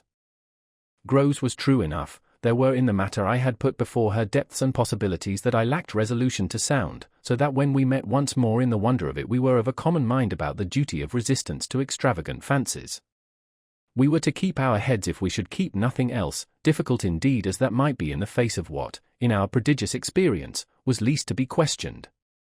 Late that night, while the house slept, we had another talk in my room, when she went all the way with me as to its being beyond doubt that I had seen exactly what I had seen. To hold her perfectly in the pinch of that, I found I had only to ask her how, if I had made it up, I came to be able to give, of each of the persons appearing to me, a picture disclosing, to the last detail, their special marks, a portrait on the exhibition of which she had instantly recognized and named them. She wished, of course, small blame to her, to sink the whole subject, and I was quick to assure her that my own interest in it had now violently taken the form of a search for the way to escape from it. I encountered her on the ground of a probability that with recurrence, for recurrence we took for granted, I should get used to my danger, distinctly professing that my personal exposure had suddenly become the least of my discomforts. It was my new suspicion that was intolerable, and yet even to this complication the later hours of the day had brought a little ease.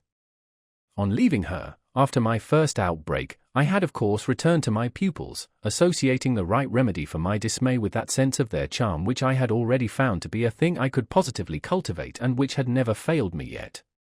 I had simply, in other words, plunged afresh into Flora's special society and there become aware, it was almost a luxury, that she could put her little conscious hand straight upon the spot that ached. She had looked at me in sweet speculation and then had accused me to my face of having cried. I had supposed I had brushed away the ugly signs, but I could literally, for the time, at all events, rejoice, under this fathomless charity, that they had not entirely disappeared. To gaze into the depths of blue of the child's eyes and pronounce their loveliness a trick of premature cunning was to be guilty of a cynicism in preference to which I naturally preferred to abjure my judgment and, so far as might be, my agitation. I couldn't abjure for merely wanting to, but I could repeat to Mrs. Groves, as I did there, over and over, in the small hours, that with their voices in the air, their pressure on one's heart, and their fragrant faces against one's cheek, everything fell to the ground but their incapacity and their beauty. It was a pity that, somehow, to settle this once for all, I had equally to re-enumerate the signs of subtlety that, in the afternoon, by the lake had made a miracle of my show of self-possession. It was a pity to be obliged to re-investigate the certitude of the moment itself and repeat how it had come to me as a revelation that the inconceivable communion I then surprised was a matter, for either party, of habit. It was a pity that I should have had to quaver out again the reasons for my not having, in my delusion, so much as questioned that the little girl saw our visitant even as I actually saw Mrs. Groves herself, and that she wanted, by just so much as she did thus see, to make me suppose she didn't, and at the same time, without showing anything, arrive at a guess as to whether I myself did.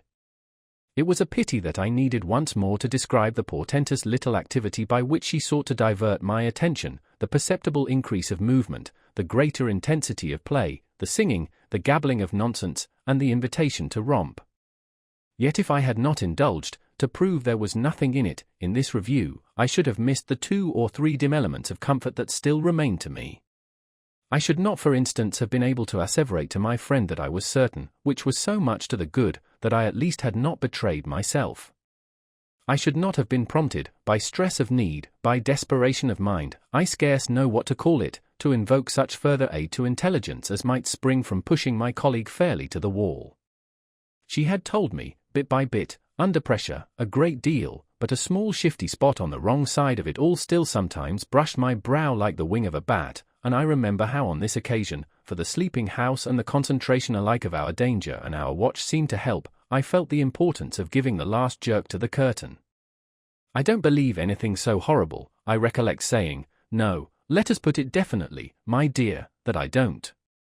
But if I did, you know, there's a thing I should require now, just without sparing you the least bit more, oh, not a scrap, come, to get out of you. What was it you had in mind when, in our distress, before Miles came back, over the letter from his school, you said, under my insistence, that you didn't pretend for him that he had not literally ever been a bad? He has not literally ever, in these weeks that I myself have lived with him and so closely watched him, he has been an imperturbable little prodigy of delightful, lovable goodness. Therefore you might perfectly have made the claim for him if you had not, as it happened, seen an exception to take. What was your exception, and to what passage in your personal observation of him did you refer? It was a dreadfully austere inquiry, but levity was not our note, and, at any rate, before the grey dawn admonished us to separate I had got my answer. What my friend had had in mind proved to be immensely to the purpose. It was neither more nor less than the circumstance that for a period of several months Kint and the boy had been perpetually together. It was in fact the very appropriate truth that she had ventured to criticize the propriety, to hint at the incongruity, of so close an alliance, and even to go so far on the subject as a frank overture to Miss Jessel. Miss Jessel had, with a most strange manner, requested her to mind her business, and the good woman had, on this, directly approached little Miles.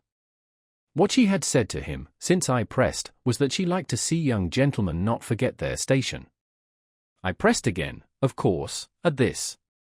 You reminded him that Kint was only a base menial, as you might say. And it was his answer, for one thing, that was bad. And for another thing. I waited. He repeated your words to Kint. No, not that. It's just what he wouldn't, she could still impress upon me. I was sure, at any rate, she added, that he didn't. But he denied certain occasions. What occasions? When they had been about together quite as if Kint were his tutor, and a very grand one, and Miss Jessel only for the little lady. When he had gone off with the fellow, I mean, and spent hours with him. He then prevaricated about it, he said he hadn't. Her assent was clear enough to cause me to add in a moment, I see. He lied. Oh. Mrs. Groves mumbled. This was a suggestion that it didn't matter, which indeed she backed up by a further remark. You see, after all, Miss Jessel didn't mind. She didn't forbid him. I considered. Did he put that to you as a justification? At this she dropped again. No, he never spoke of it. never mentioned her in connection with Kint. She saw, visibly flushing, where I was coming out. Well, he didn't show anything. He denied, she repeated, he denied. Lord, how I pressed her now! So that you could see he knew what was between the two wretches. I don't know, the poor woman groaned. You do know, you dear thing, I replied, only you haven't my dreadful boldness of mind, and you keep back, out of timidity and modesty and delicacy, even the impression that, in the past, when you had, without my aid, to flounder about in silence, most of all made you miserable. But I shall get it out of you yet. There was something in the boy that suggested to you, I continued, that he covered and concealed their relation. Oh, he couldn't prevent. You're learning the truth. I dare say.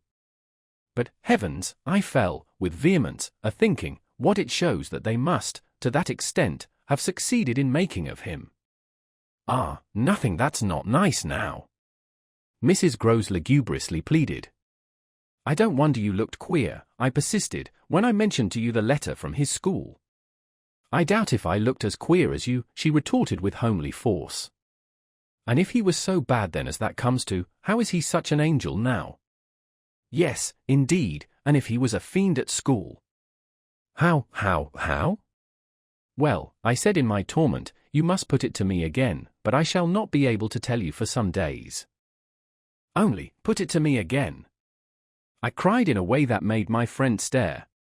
There are directions in which I must not for the present let myself go. Meanwhile I returned to her first example, the one to which she had just previously referred, of the boy's happy capacity for an occasional slip. If Kint, on your remonstrance at the time you speak of, was a base menial, one of the things Miles said to you, I find myself guessing, was that you were another. Again her admission was so adequate that I continued, and you forgave him that. Wouldn't you?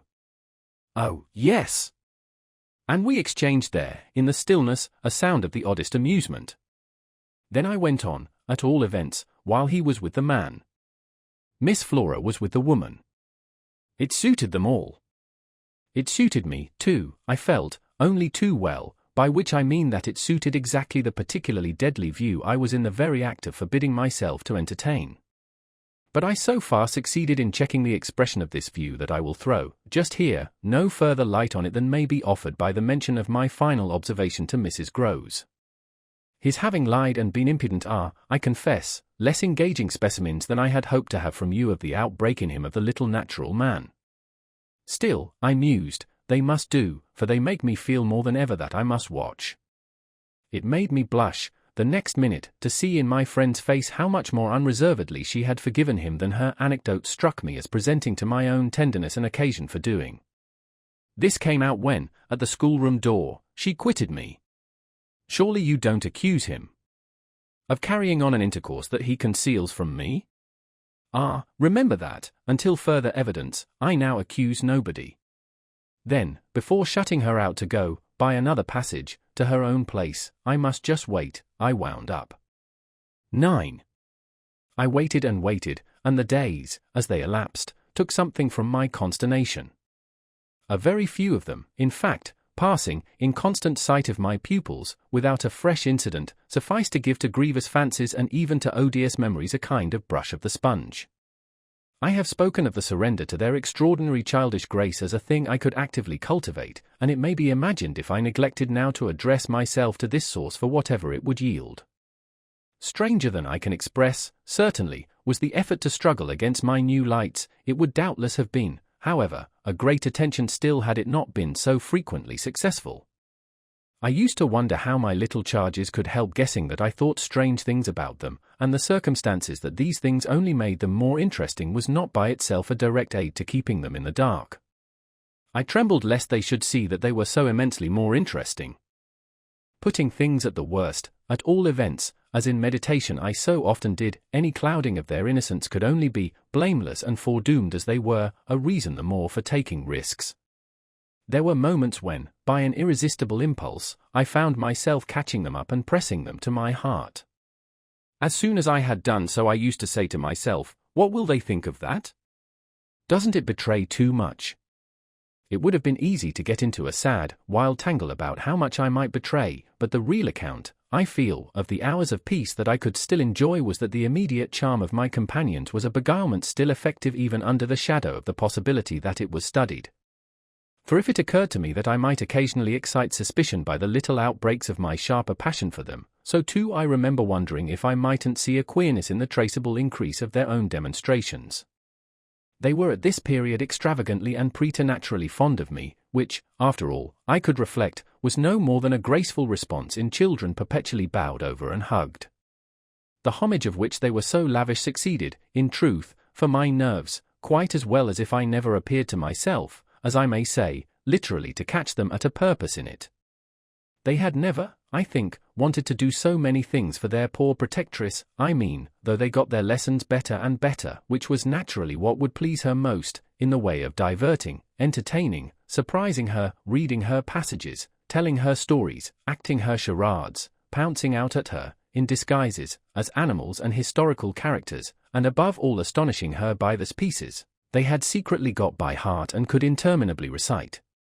I should never get to the bottom, were I to let myself go even now, of the prodigious private commentary, all under still more private correction, with which, in these days, I overscored their full hours. They had shown me from the first a facility for everything, a general faculty which, taking a fresh start, achieved remarkable flights. They got their little tasks as if they loved them, and indulged, from the mere exuberance of the gift, in the most unimposed little miracles of memory. They not only popped out at me as tigers and as Romans, but as Shakespeareans, astronomers, and navigators. This was so singularly the case that it had presumably much to do with the fact as to which, at the present day, I am at a loss for a different explanation. I allude to my unnatural composure on the subject of another school for miles. What I remember is that I was content not, for the time, to open the question, and that contentment must have sprung from the sense of his perpetually striking show of cleverness. He was too clever for a bad governess, for a parson's daughter, to spoil, and the strangest if not the brightest thread in the pensive embroidery I just spoke of was the impression I might have got, if I had dared to work it out, that he was under some influence operating in his small intellectual life as a tremendous incitement. If it was easy to reflect, however, that such a boy could postpone school, it was at least as marked that for such a boy to have been kicked out by a schoolmaster was a mystification without end. Let me add that in their company now, and I was careful almost never to be out of it, I could follow no scent very far. We lived in a cloud of music and love and success and private theatricals. The musical sense in each of the children was of the quickest, but the elder in especial had a marvelous knack of catching and repeating. The schoolroom piano broke into all gruesome fancies, and when that failed there were confabulations in corners, with a sequel of one of them going out in the highest spirits in order to come in as something new. I had had brothers myself, and it was no revelation to me that little girls could be slavish idolaters of little boys. What surpassed everything was that there was a little boy in the world who could have for the inferior age, sex, and intelligence so fine a consideration. They were extraordinarily at one, and to say that they never either quarrelled or complained is to make the note of praise coarse for their quality of sweetness. Sometimes, indeed, when I dropped into coarseness, I perhaps came across traces of little understandings between them by which one of them should keep me occupied while the other slipped away. There is a naïf side, I suppose, in all diplomacy, but if my pupils practised upon me, it was surely with the minimum of grossness. It was all in the other quarter that, after a lull, the grossness broke out. I find that I really hang back, but I must take my plunge. In going on with the record of what was hideous at Bly, I not only challenge the most liberal faith, for which I little care, but, and this is another matter, I renew what I myself suffered, I again push my way through it to the end. There came suddenly an hour after which, as I look back, the affair seems to me to have been all pure suffering, but I have at least reached the heart of it, and the straightest road out is doubtless to advance. One evening, with nothing to lead up or to prepare it, I felt the cold touch of the impression that had breathed on me the night of my arrival and which, much lighter than, as I have mentioned, I should probably have made little of in memory had my subsequent sojourn been less agitated. I had not gone to bed, I sat reading by a couple of candles. There was a roomful of old books at Bly, last-century fiction, some of it, which, to the extent of a distinctly deprecated renown, but never to so much as that of a stray specimen, had reached the sequestered home and appealed to the unavowed curiosity of my youth. I remember that the book I had in my hand was Fielding's Amelia, also that I was wholly awake.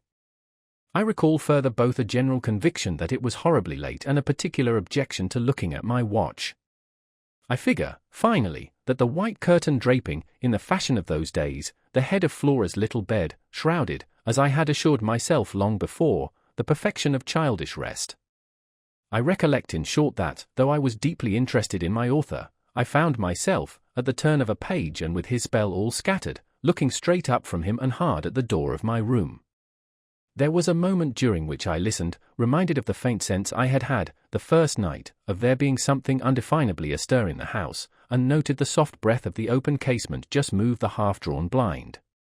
Then, with all the marks of a deliberation that must have seemed magnificent had there been anyone to admire it, I laid down my book, rose to my feet, and, taking a candle, went straight out of the room and, from the passage, on which my light made little impression, noiselessly closed and locked the door.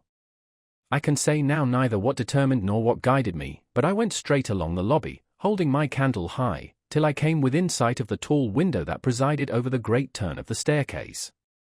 At this point I precipitately found myself aware of three things. They were practically simultaneous, yet they had flashes of succession. My candle, under a bold flourish, went out, and I perceived, by the uncovered window, that the yielding dusk of earliest morning rendered it unnecessary. Without it, the next instant, I saw that there was someone on the stair. I speak of sequences, but I required no lapse of seconds to stiffen myself for a third encounter with Kint.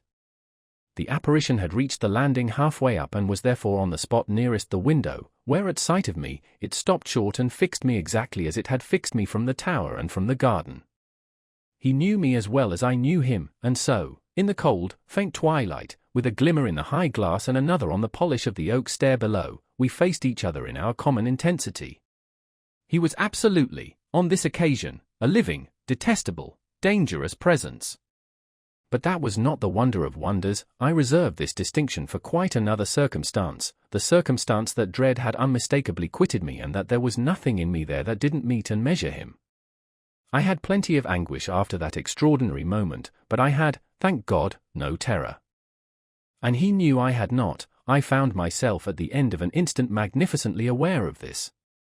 I felt, in a fierce rigour of confidence, that if I stood my ground a minute I should cease, for the time, at least, to have him to reckon with, and during the minute, accordingly, the thing was as human and hideous as a real interview, hideous just because it was human as to have met alone, in the small hours, in a sleeping house, some enemy, some adventurer, some criminal.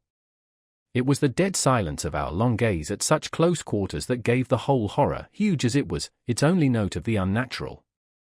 If I had met a murderer in such a place and at such an hour, we still at least would have spoken. Something would have passed, in life, between us. If nothing had passed, one of us would have moved. The moment was so prolonged that it would have taken but little more to make me doubt if even I were in life.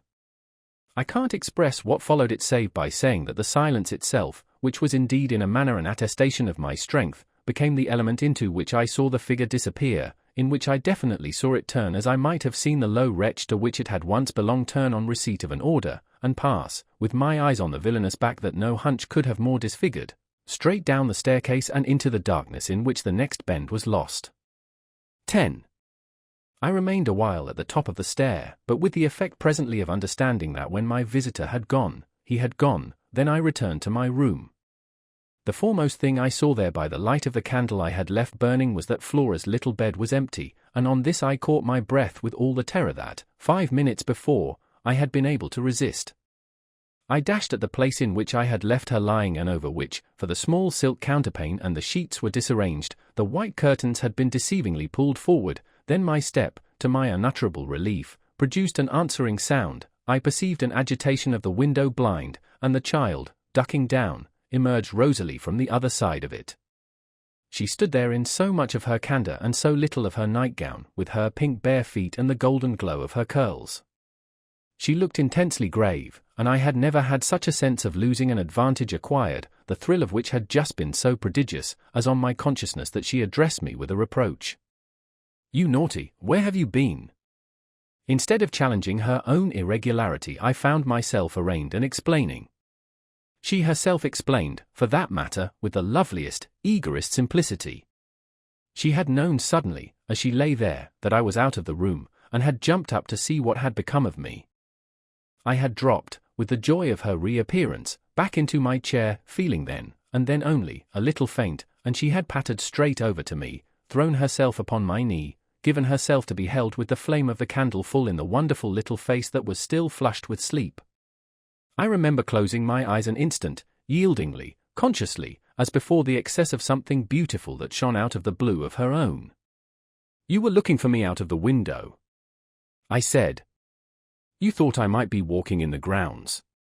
"Well, you know, I thought someone was." She never blanched as she smiled out that at me. Oh, how I looked at her now! "And did you see anyone?"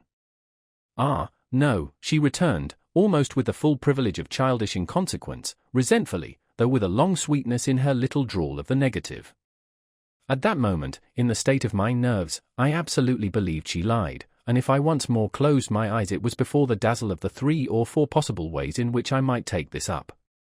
One of these, for a moment, tempted me with such singular intensity that, to withstand it, I must have gripped my little girl with a spasm that, wonderfully, she submitted to without a cry or a sign of fright. Why not break out at her on the spot and have it all over, give it to her straight in her lovely little lighted face?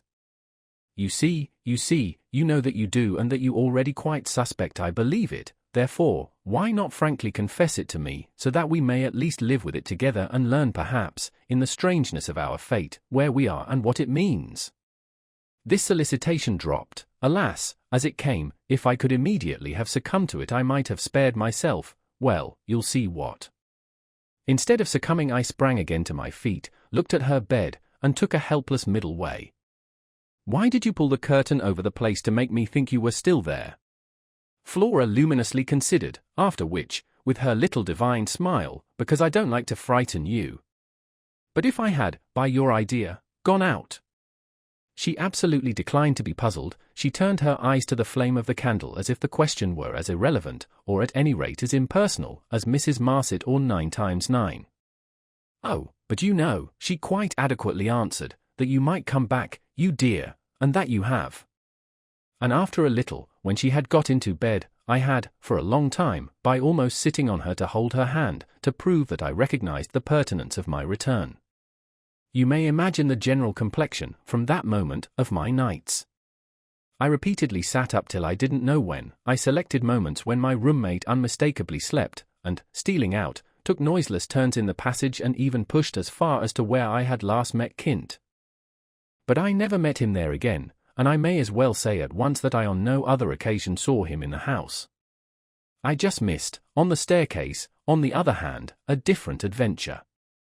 Looking down it from the top I once recognized the presence of a woman seated on one of the lower steps with her back presented to me, her body half bowed and her head, in an attitude of woe, in her hands. I had been there but an instant, however, when she vanished without looking round at me. I knew, none the less, exactly what dreadful face she had to show, and I wondered whether, if instead of being above I had been below, I should have had, for going up, the same nerve I had lately shown Kint. Well, there continued to be plenty of chance for nerve. On the 11th night after my latest encounter with that gentleman, they were all numbered now, I had an alarm that perilously skirted it and that indeed, from the particular quality of its unexpectedness, proved quite my sharpest shock. It was precisely the first night during this series that, weary with watching, I had felt that I might again without laxity lay myself down at my old hour. I slept immediately and, as I afterward knew, till about 1 o'clock, but when I woke it was to sit straight up, as completely roused as if a hand had shook me. I had left a light burning, but it was now out, and I felt an instant certainty that Flora had extinguished it. This brought me to my feet and straight, in the darkness, to her bed, which I found she had left. A glance at the window enlightened me further, and the striking of a match completed the picture. The child had again got up, this time blowing out the taper, and had again, for some purpose of observation or response, squeezed in behind the blind and was peering out into the night. That she now saw, as she had not, I had satisfied myself, the previous time, was proved to me by the fact that she was disturbed neither by my re-illumination nor by the haste I made to get into slippers and into a wrap. Hidden, protected, absorbed, she evidently rested on the sill, the casement open forward, and gave herself up. There was a great still moon to help her, and this fact had counted in my quick decision. She was face to face with the apparition we had met at the lake, and could now communicate with it as she had not then been able to do. What I, on my side, had to care for was, without disturbing her, to reach, from the corridor, some other window in the same quarter. I got to the door without her hearing me. I got out of it, closed it, and listened, from the other side, for some sound from her. While I stood in the passage I had my eyes on her brother's door, which was but 10 steps off and which, indescribably, produced in me a renewal of the strange impulse that I lately spoke of as my temptation. What if I should go straight in and march to his window? What if, by risking to his boyish bewilderment a revelation of my motive, I should throw across the rest of the mystery the long halter of my boldness? This thought held me sufficiently to make me cross to his threshold and pause again. I preternaturally listened. I figured to myself what might portentously be. I wondered if his bed were also empty and he too were secretly at watch. It was a deep, soundless minute, at the end of which my impulse failed. He was quiet, he might be innocent, the risk was hideous. I turned away. There was a figure in the grounds, a figure prowling for a sight, the visitor with whom Flora was engaged, but it was not the visitor most concerned with my boy. I hesitated afresh, but on other grounds and only for a few seconds, then I had made my choice. There were empty rooms at Bly, and it was only a question of choosing the right one. The right one suddenly presented itself to me as the lower one, though high above the gardens, in the solid corner of the house that I have spoken of as the old tower. This was a large, square chamber, arranged with some state as a bedroom, the extravagant size of which made it so inconvenient that it had not for years, though kept by Mrs. Groves in exemplary order, been occupied. I had often admired it and I knew my way about in it. I had only, after just faltering at the first chill gloom of its disuse, to pass across it and unbolt as quietly as I could one of the shutters. Achieving this transit, I uncovered the glass without a sound and, applying my face to the pane, was able, the darkness without being much less than within, to see that I commanded the right direction. Then I saw something more. The moon made the night extraordinarily penetrable and showed me on the lawn a person, diminished by distance, who stood there motionless and as if fascinated, looking up to where I had appeared, looking, that is, not so much straight at me as at something that was apparently above me. There was clearly another person above me, there was a person on the tower, but the presence on the lawn was not in the least what I had conceived and had confidently hurried to meet. The presence on the lawn, I felt sick as I made it out, was poor little Miles himself. 11. It was not till late next day that I spoke to Mrs. Groves, the rigour with which I kept my pupils in sight making it often difficult to meet her privately, and the more as we each felt the importance of not provoking, on the part of the servants quite as much as on that of the children, any suspicion of a secret flurry or that of a discussion of mysteries. I drew a great security in this particular from her mere smooth aspect. There was nothing in her fresh face to pass on to others my horrible confidences. She believed me, I was sure, absolutely. If she hadn't I don't know what would have become of me, for I couldn't have borne the business alone.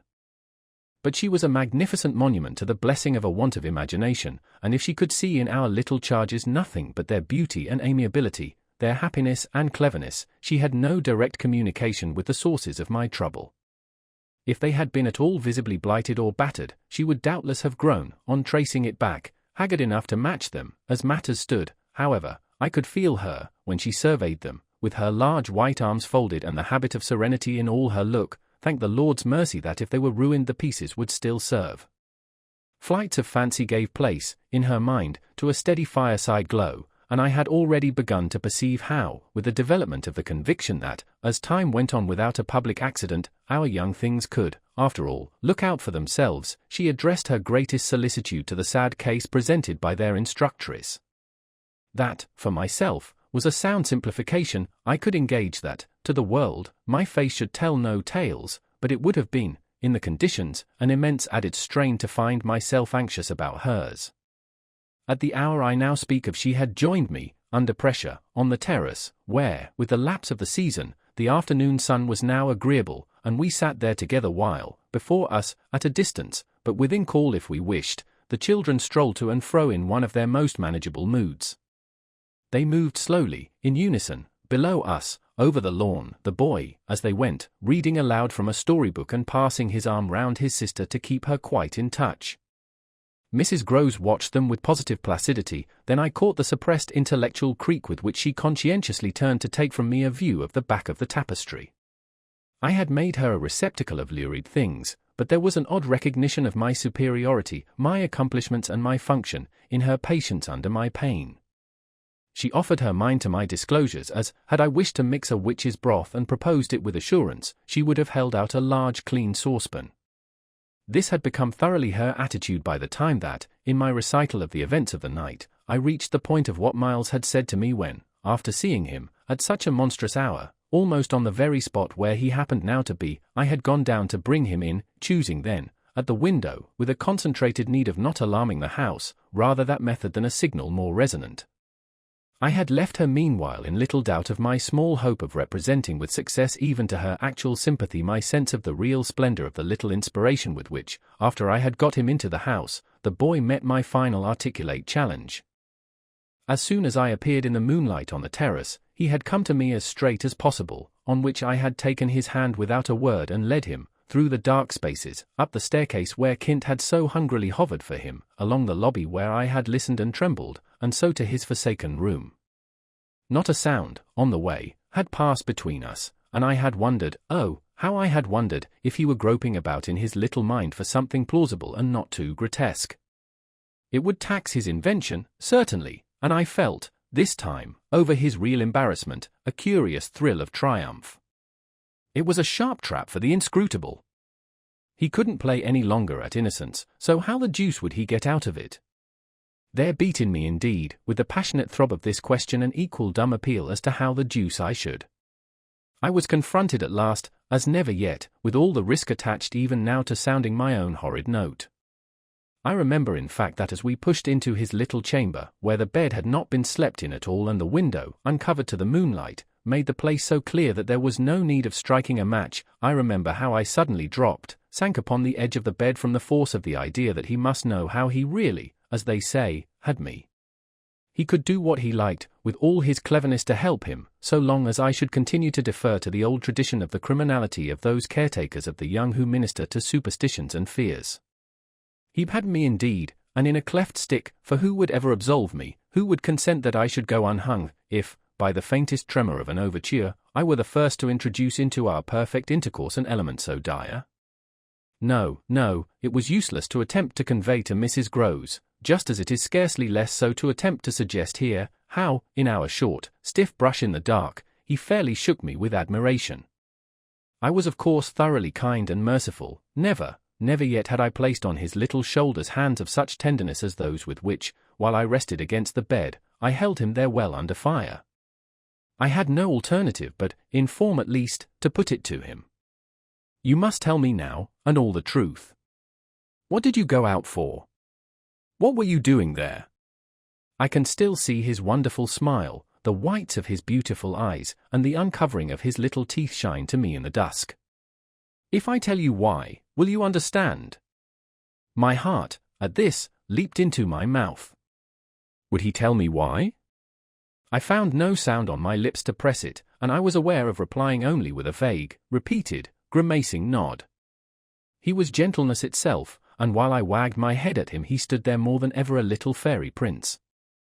It was his brightness indeed that gave me a respite. Would it be so great if you were really going to tell me? Well, he said at last, just exactly in order that you should do this. Do what? Think me, for a change, bad.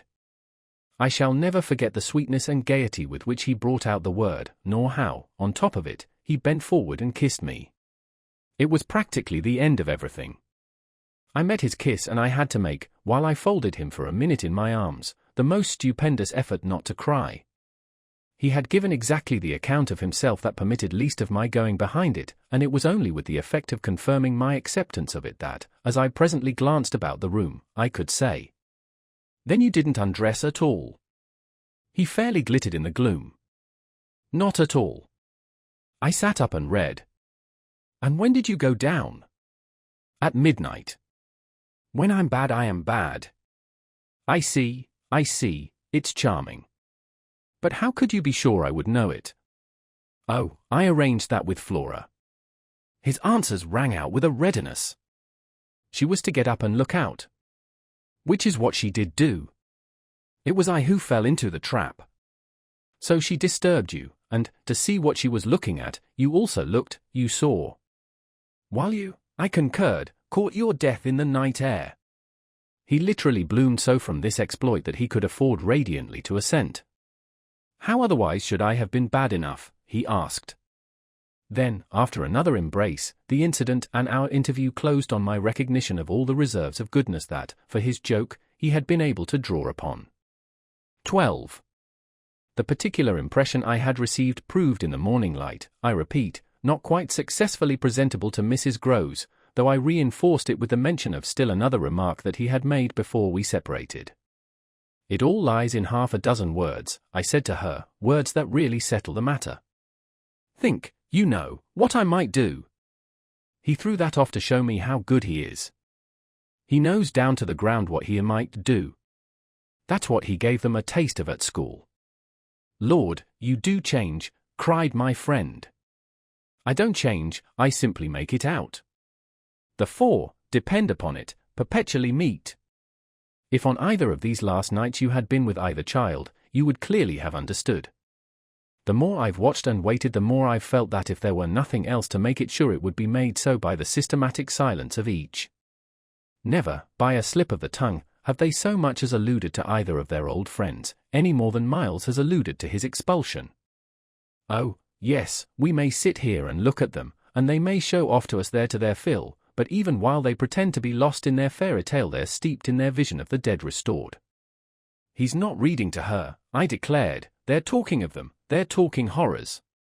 I go on, I know, as if I were crazy, and it's a wonder I'm not. What I've seen would have made you so, but it has only made me more lucid, made me get hold of still other things. My lucidity must have seemed awful, but the charming creatures who were victims of it, passing and repassing in their interlocked sweetness, gave my colleague something to hold on by, and I felt how tight she held as, without stirring in the breath of my passion, she covered them still with her eyes. Of what other things have you got hold?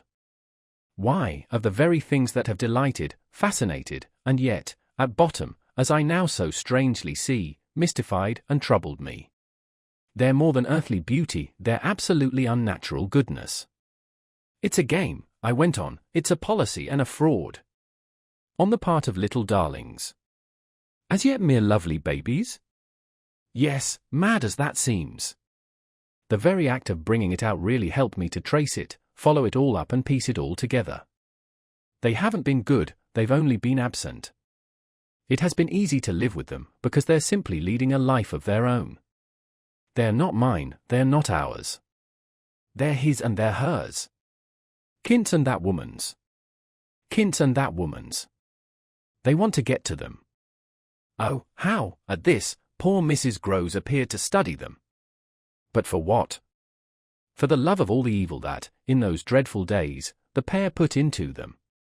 And to ply them with that evil still, to keep up the work of demons, is what brings the others back. Laws, said my friend under her breath. The exclamation was homely, but it revealed a real acceptance of my further proof of what, in the bad time, for there had been a worse even than this, must have occurred.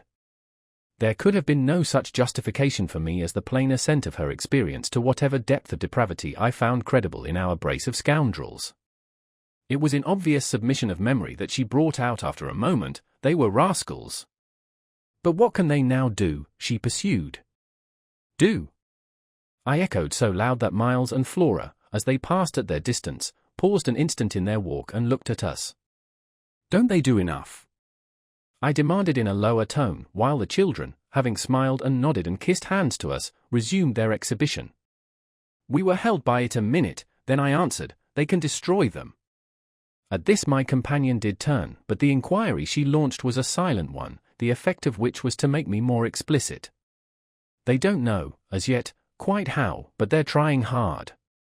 They're seen only across, as it were, and beyond, in strange places and on high places, the top of towers, the roof of houses, the outside of windows, the further edge of pools, but there's a deep design, on either side, to shorten the distance and overcome the obstacle, and the success of the tempters is only a question of time.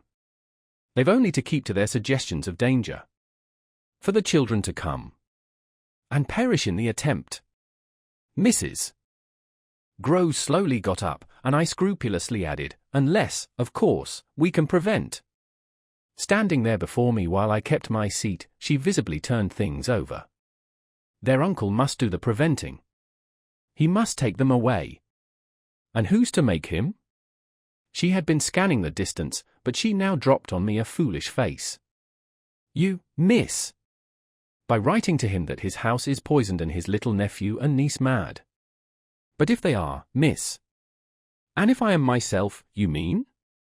That's charming news to be sent him by a governess whose prime undertaking was to give him no worry. Mrs. Groves considered, following the children again. Yes, he do hate worry. That was the great reason why those fiends took him in so long. No doubt, though his indifference must have been awful. As I'm not a fiend, at any rate, I shouldn't take him in. My companion, after an instant and for all answer, sat down again and grasped my arm. Make him at any rate come to you. I stared. To me. I had a sudden fear of what she might do. Him? He ought to be here, he ought to help.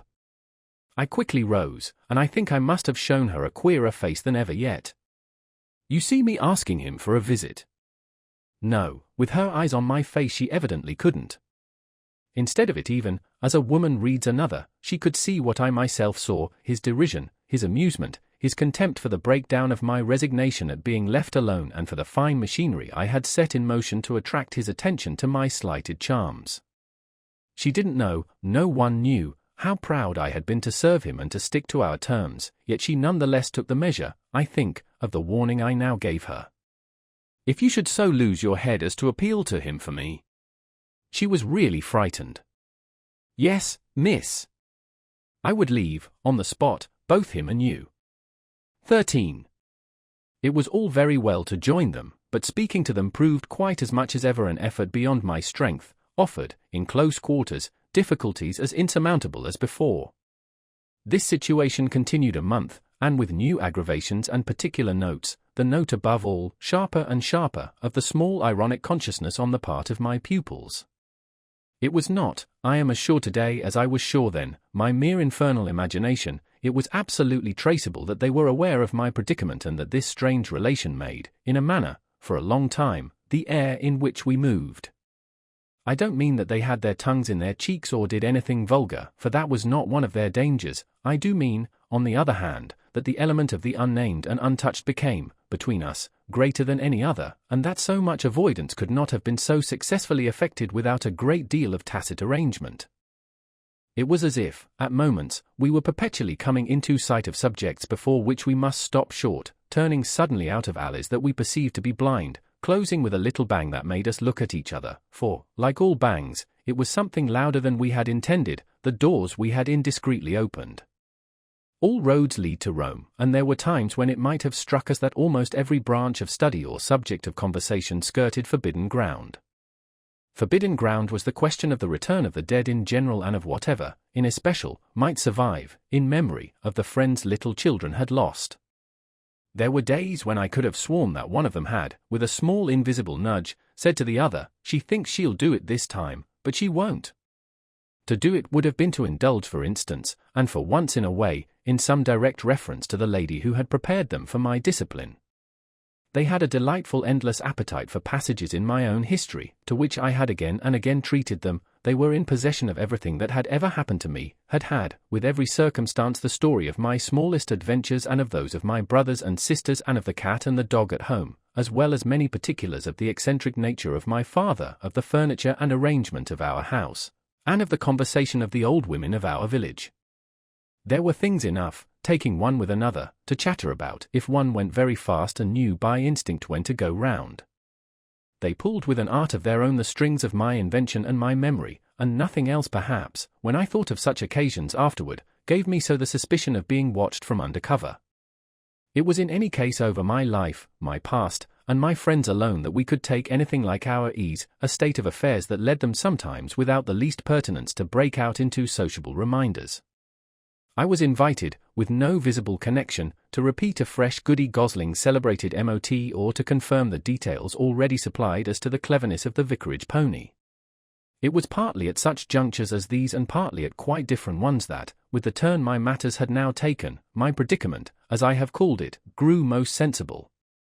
The fact that the days passed for me without another encounter ought, it would have appeared, to have done something toward soothing my nerves. Since the light brush, that second night on the upper landing, of the presence of a woman at the foot of the stair, I had seen nothing, whether in or out of the house, that one had better not have seen. There was many a corner round which I expected to come upon Kint, and many a situation that, in a merely sinister way, would have favoured the appearance of Miss Jessel. The summer had turned, the summer had gone, the autumn had dropped upon Bly and had blown out half-hour lights. The place, with its grey sky and withered garlands, its bared spaces and scattered dead leaves, was like a theatre after the performance, all strewn with crumpled playbills. There were exactly states of the air, conditions of sound and of stillness, unspeakable impressions of the kind of ministering moment, that brought back to me, long enough to catch it, the feeling of the medium in which, that June evening out of doors, I had had my first sight of Kint, and in which, too, at those other instants, I had, after seeing him through the window, looked for him in vain in the circle of shrubbery. I recognized the signs, the portents, I recognized the moment, the spot. But they remained unaccompanied and empty, and I continued unmolested, if unmolested one could call a young woman whose sensibility had, in the most extraordinary fashion, not declined but deepened. I had said in my talk with Mrs. Grozon that horrid scene of Flora's by the lake, and had perplexed her by so saying, that it would from that moment distress me much more to lose my power than to keep it. I had then expressed what was vividly in my mind, the truth that, whether the children really saw or not, since, that is, it was not yet definitely proved, I greatly preferred, as a safeguard, the fullness of my own exposure. I was ready to know the very worst that was to be known. What I had then had an ugly glimpse of was that my eyes might be sealed just while theirs were most opened.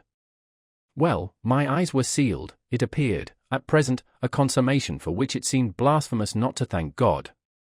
There was, alas, a difficulty about that. I would have thanked him with all my soul had I not had in a proportionate measure this conviction of the secret of my pupils.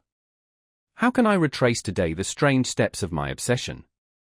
There were times of our being together when I would have been ready to swear that, literally, in my presence, but with my direct sense of it closed, they had visitors who were known and were welcome.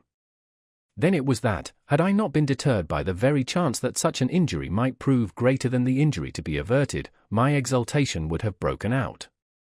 They're here, you little wretches, I would have cried, and you can't deny it now. The little wretches denied it with all the added volume of their sociability and their tenderness, in just the crystal depths of which, like the flash of a fish in a stream, the mockery of their advantage peeped up.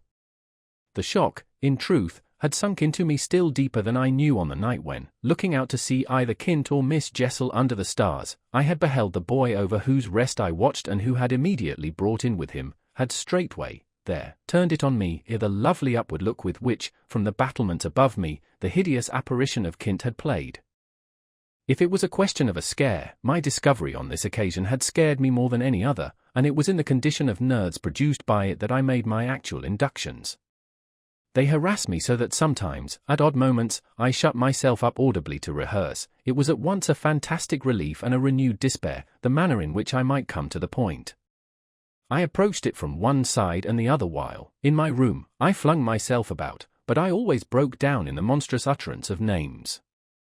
As they died away on my lips, I said to myself that I should indeed help them to represent something infamous, if, by pronouncing them, I should violate as rare a little case of instinctive delicacy as any schoolroom, probably, had ever known. When I said to myself, they have the manners to be silent, and you, trusted as you are, the baseness to speak, I felt myself crimson and I covered my face with my hands.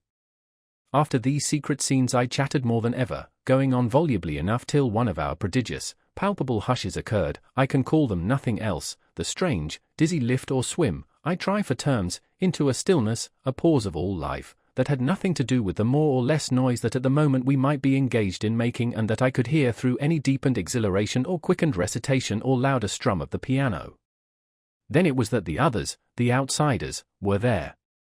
Though they were not angels, they passed, as the French say, causing me, while they stayed, to tremble with the fear of their addressing to their younger victim some yet more infernal message or more vivid image than they had thought good enough for myself. What it was most impossible to get rid of was the cruel idea that, whatever I had seen, Miles and Flora saw more, things terrible and unguessable and that sprang from dreadful passages of intercourse in the past. Such things naturally left on the surface, for the time, a chill which we vociferously denied that we felt, and we had, all three, with repetition, got into such splendid training that we went, each time, almost automatically, to mark the close of the incident, through the very same movements. It was striking of the children, at all events, to kiss me inveterately with a kind of wild irrelevance and never to fail, one or the other, of the precious question that had helped us through many a peril. "When do you think he will come? Don't you think we ought to write?" There was nothing like that inquiry, we found by experience, for carrying off an awkwardness. He, of course, was their uncle in Harley Street, and we lived in much profusion of theory that he might at any moment arrive to mingle in our circle. It was impossible to have given less encouragement than he had done to such a doctrine, but if we had not had the doctrine to fall back upon we should have deprived each other of some of our finest exhibitions. He never wrote to them, that may have been selfish, but it was a part of the flattery of his trust of me, for the way in which a man pays his highest tribute to a woman is apt to be but by the more festal celebration of one of the sacred laws of his comfort, and I held that I carried out the spirit of the pledge given not to appeal to him when I let my charges understand that their own letters were but charming literary exercises. They were too beautiful to be posted, I kept them myself, I have them all to this hour. This was a rule indeed which only added to the satiric effect of my being plied with the supposition that he might at any moment be among us. It was exactly as if my charges knew how almost more awkward than anything else that might be for me.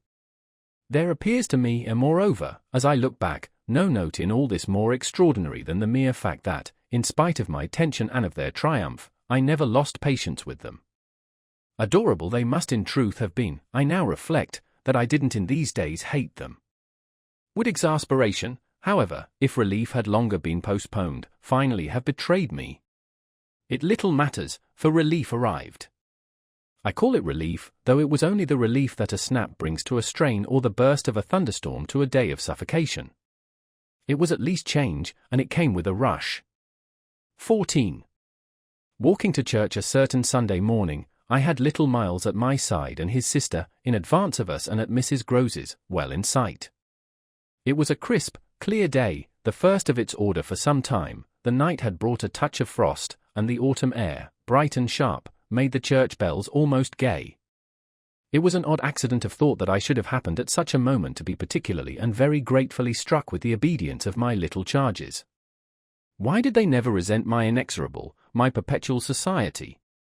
Something or other had brought nearer home to me that I had all but pinned the boy to my shawl and that, in the way our companions were marshalled before me, I might have appeared to provide against some danger of rebellion. I was like a gaoler with an eye to possible surprises and escapes. But all this belonged, I mean their magnificent little surrender, just to the special array of the facts that were most abysmal. Turned out for Sunday by his uncle's tailor, who had had a free hand and a notion of pretty waistcoats and of his grand little air, Miles's whole title to independence, the rights of his sex and situation, were so stamped upon him that if he had suddenly struck for freedom I should have had nothing to say. I was by the strangest of chances wondering how I should meet him when the revolution unmistakably occurred. I call it a revolution because I now see how, with the word he spoke, the curtain rose on the last act of my dreadful drama, and the catastrophe was precipitated. "Look here, my dear, you know," he charmingly said, "when in the world, please, am I going back to school?" Transcribed here the speech sounds harmless enough, particularly as uttered in the sweet, high, casual pipe with which, at all interlocutors, but above all at his eternal governess, he threw off intonations as if he were tossing roses. There was something in them that always made one catch, and I caught, at any rate, now so effectually that I stopped as short as if one of the trees of the park had fallen across the road. There was something new, on the spot, between us, and he was perfectly aware that I recognized it, though, to enable me to do so, he had no need to look a whit less candid and charming than usual. I could feel in him how he already, from my at first finding nothing to reply, perceived the advantage he had gained. I was so slow to find anything that he had plenty of time, after a minute, to continue with his suggestive but inconclusive smile, "You know, my dear, that for a fellow to be with a lady always." His "my dear" was constantly on his lips for me, and nothing could have expressed more the exact shade of the sentiment with which I desired to inspire my pupils than its fond familiarity. It was so respectfully easy.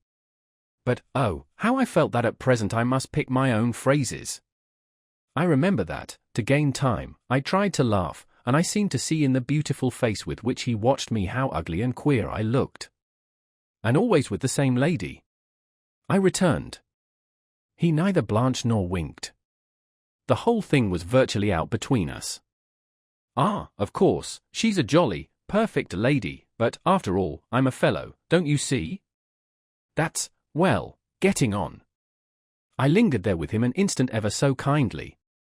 "Yes, you're getting on." Oh, but I felt helpless. I have kept to this day the heartbreaking little idea of how he seemed to know that and to play with it. And you can't say I've not been awfully good, can you? I laid my hand on his shoulder, for, though I felt how much better it would have been to walk on, I was not yet quite able.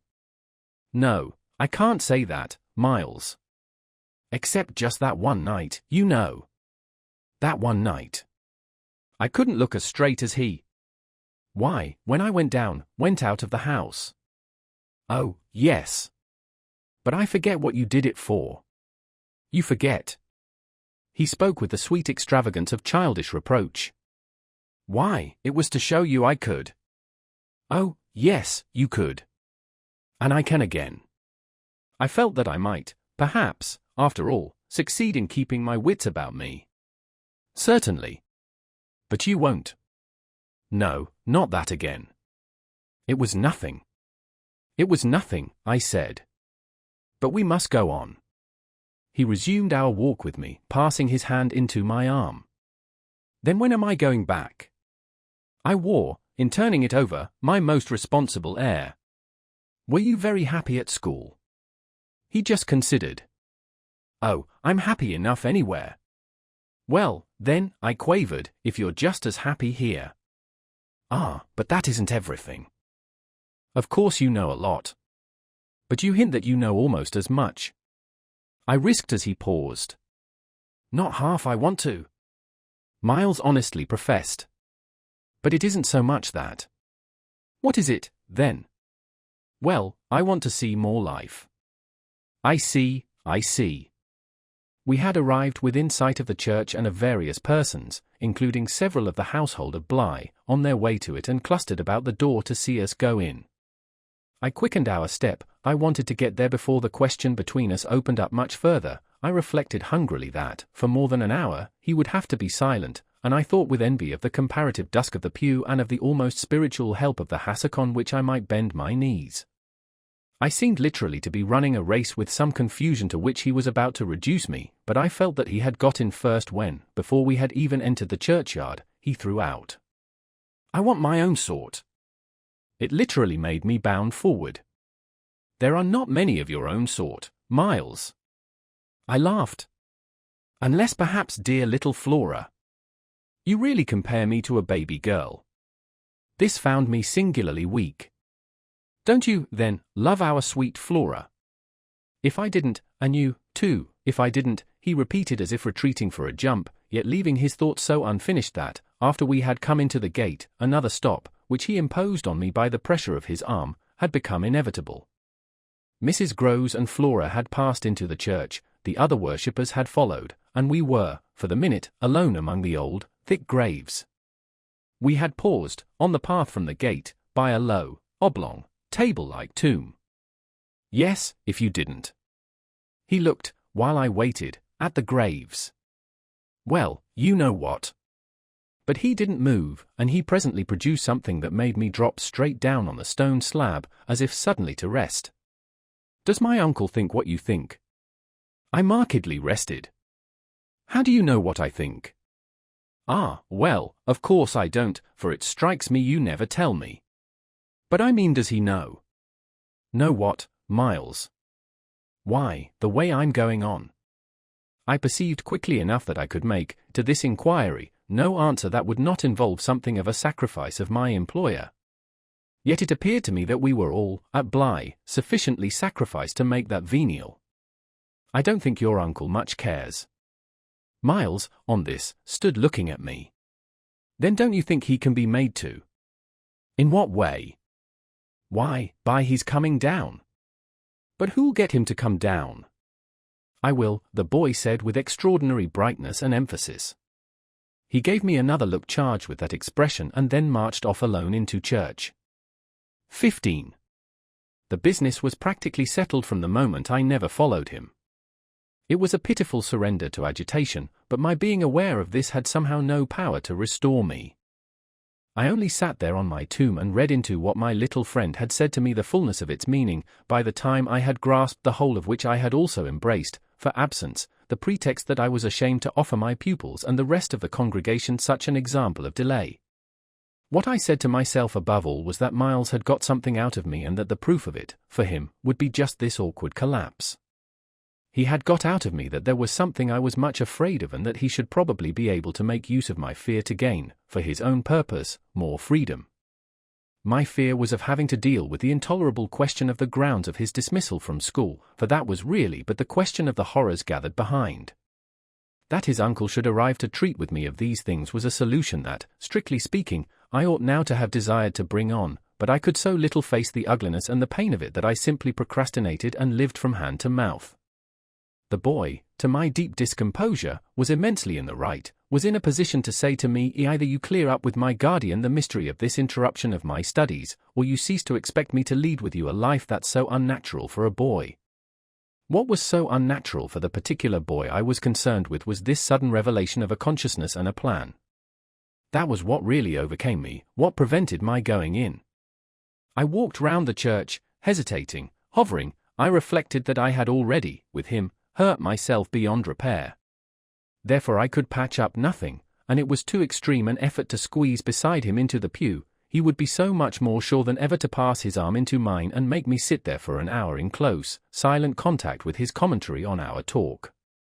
For the first minute since his arrival I wanted to get away from him. As I paused beneath the high east window and listened to the sounds of worship, I was taken with an impulse that might master me, I felt, completely should I give it the least encouragement. I might easily put an end to my predicament by getting away altogether.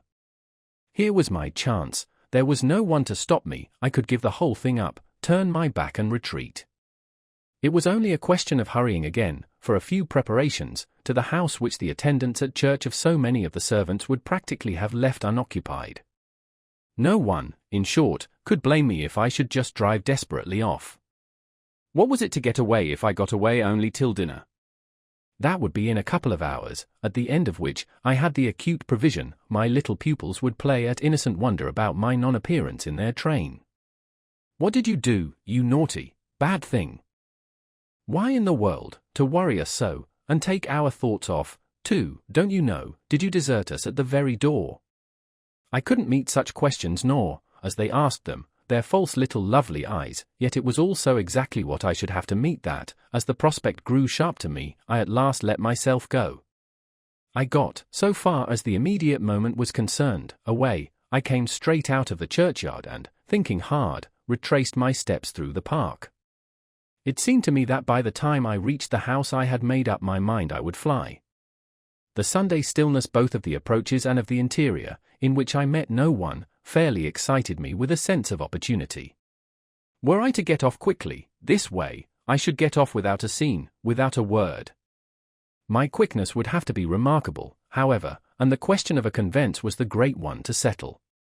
Tormented, in the hall, with difficulties and obstacles, I remember sinking down at the foot of the staircase, suddenly collapsing there on the lowest step and then, with a revulsion, recalling that it was exactly where more than a month before, in the darkness of night and just so bowed with evil things, I had seen the spectre of the most horrible of women.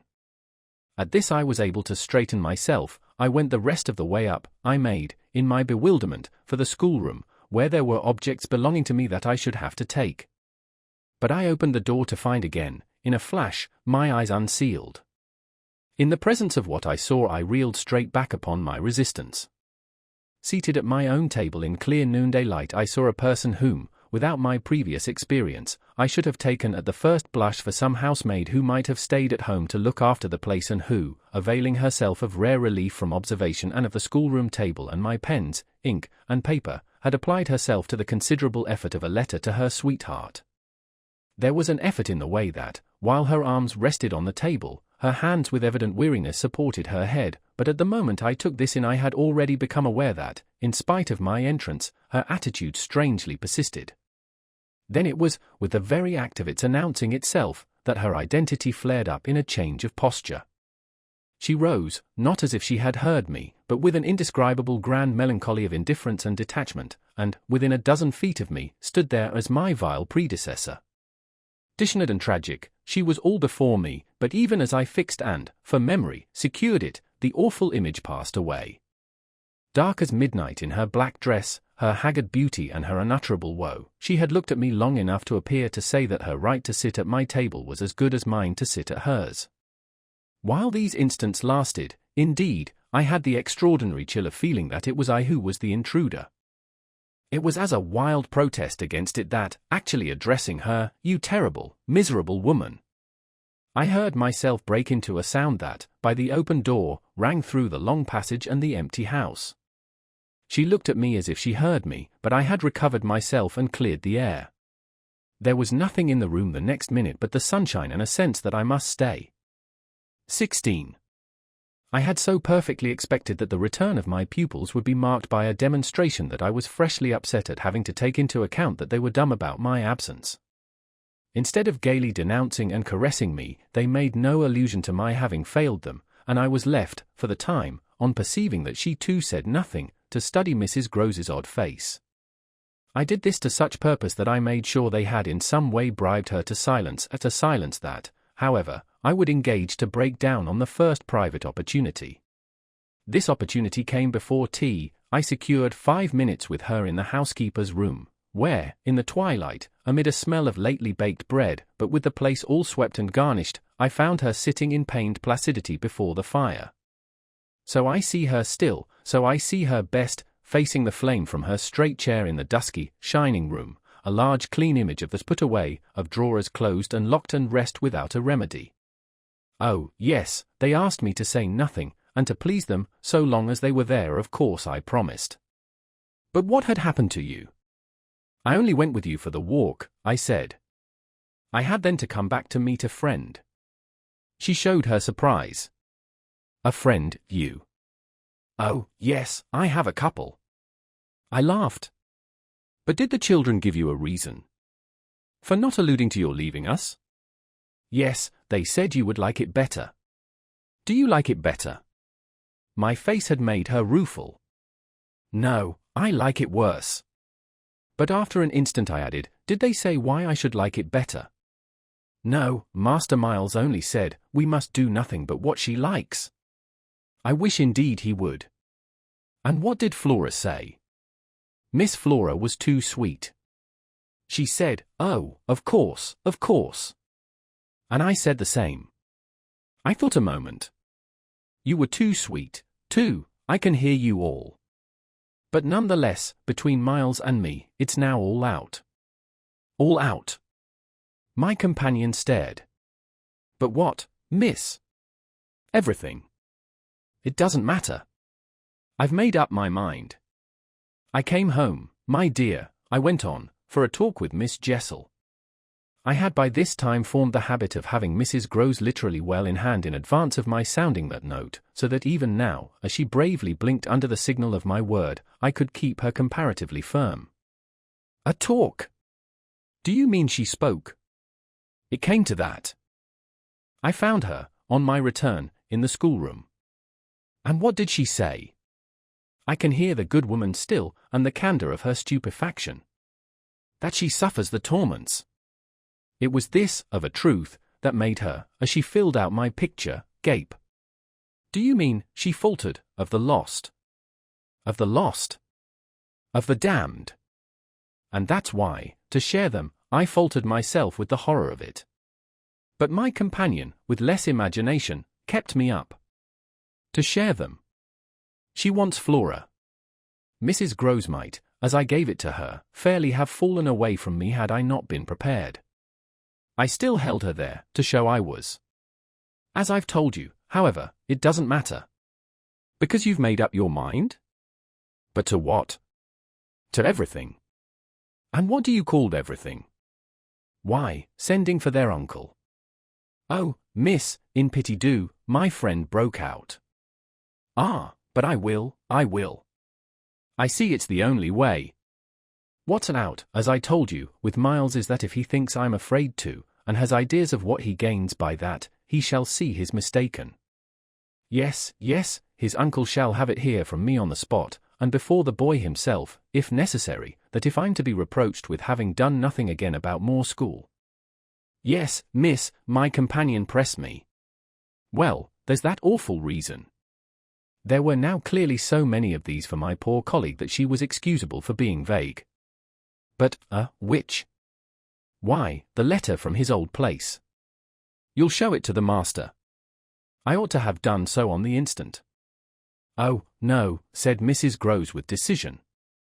I'll put it before him, I went on inexorably, that I can't undertake to work the question on behalf of a child who has been expelled. For we've never in the least known what. Mrs. Groves declared. For wickedness. For what else, when he's so clever and beautiful and perfect? Is he stupid? Is he untidy? Is he infirm? Is he ill-natured? He's exquisite, so it can be only that, and that would open up the whole thing. After all, I said, it's their uncle's fault. If he left here such people. He didn't really in the least know them. The fault's mine. She had turned quite pale. Well, you shan't suffer, I answered. The children shan't, she emphatically returned. I was silent a while, we looked at each other. Then what am I to tell him? You needn't tell him anything. I'll tell him. I measured this. Do you mean you'll write? Remembering she couldn't, I caught myself up. How do you communicate? I tell the bailiff. He writes. And should you like him to write our story? My question had a sarcastic force that I had not fully intended, and it made her, after a moment, inconsequently break down. The tears were again in her eyes. Ah, miss, you write. Well, tonight, I at last answered, and on this we separated. 17. I went so far, in the evening, as to make a beginning.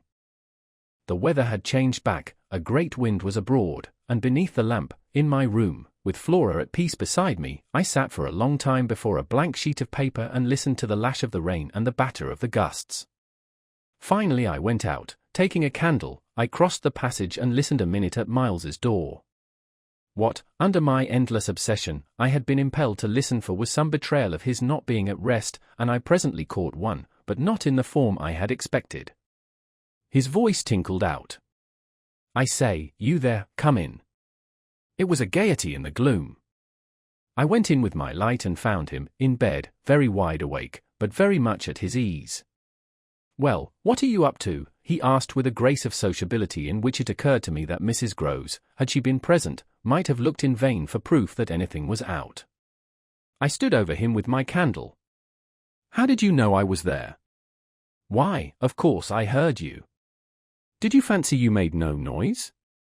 You're like a troop of cavalry, he beautifully laughed. Then you weren't asleep? Not much. I lie awake and think.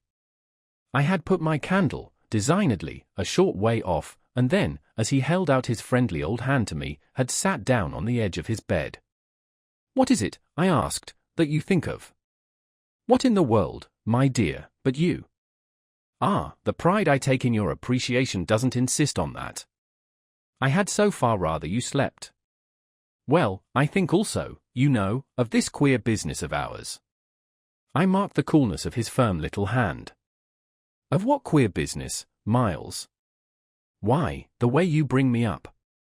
And all the rest? I fairly held my breath a minute, and even from my glimmering taper there was light enough to show how he smiled up at me from his pillow. What do you mean by all the rest? Oh, you know, you know. I could say nothing for a minute, though I felt, as I held his hand and our eyes continued to meet, that my silence had all the air of admitting his charge and that nothing in the whole world of reality was perhaps at that moment so fabulous as our actual relation. Certainly you shall go back to school, I said, if it be that troubles you. But not to the old place, we must find another, a better. How could I know it did trouble you, this question, when you never told me so, never spoke of it at all? His clear, listening face, framed in its smooth whiteness, made him for the minute as appealing as some wistful patient in a children's hospital, and I would have given, as the resemblance came to me, all I possessed on earth really to be the nurse or the sister of charity who might have helped to cure him. Well, even as it was, I perhaps might help.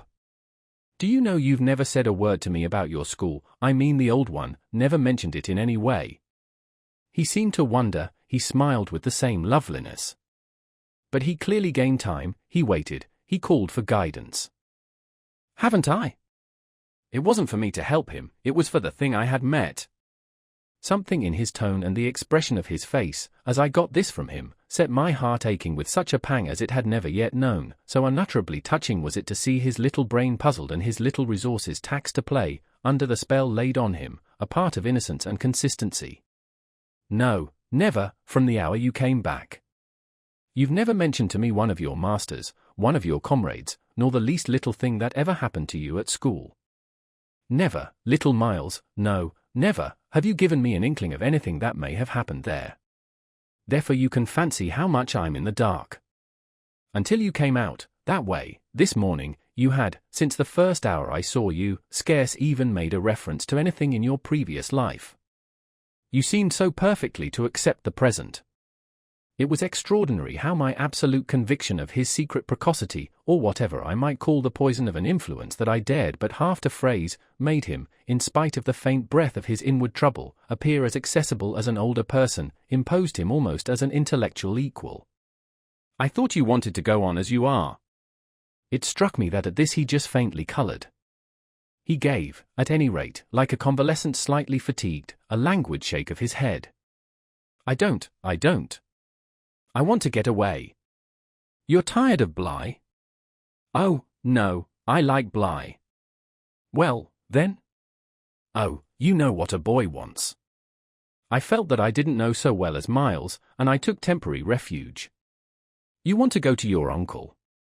Again, at this, with his sweet ironic face, he made a movement on the pillow. Ah, you can't get off with that. I was silent a little, and it was I, now, I think, who changed colour. My dear, I don't want to get off. You can't, even if you do. You can't. He lay beautifully staring. My uncle must come down, and you must completely settle things. If we do, I returned with some spirit, you may be sure it will be to take you quite away. Well, don't you understand that that's exactly what I'm working for? You'll have to tell him, about the way you've let it all drop, you'll have to tell him a tremendous lot. The exultation with which he uttered this helped me somehow, for the instant, to meet him rather more. And how much will you, Miles, have to tell him? There are things he'll ask you. He turned it over. Very likely. But what things? The things you've never told me.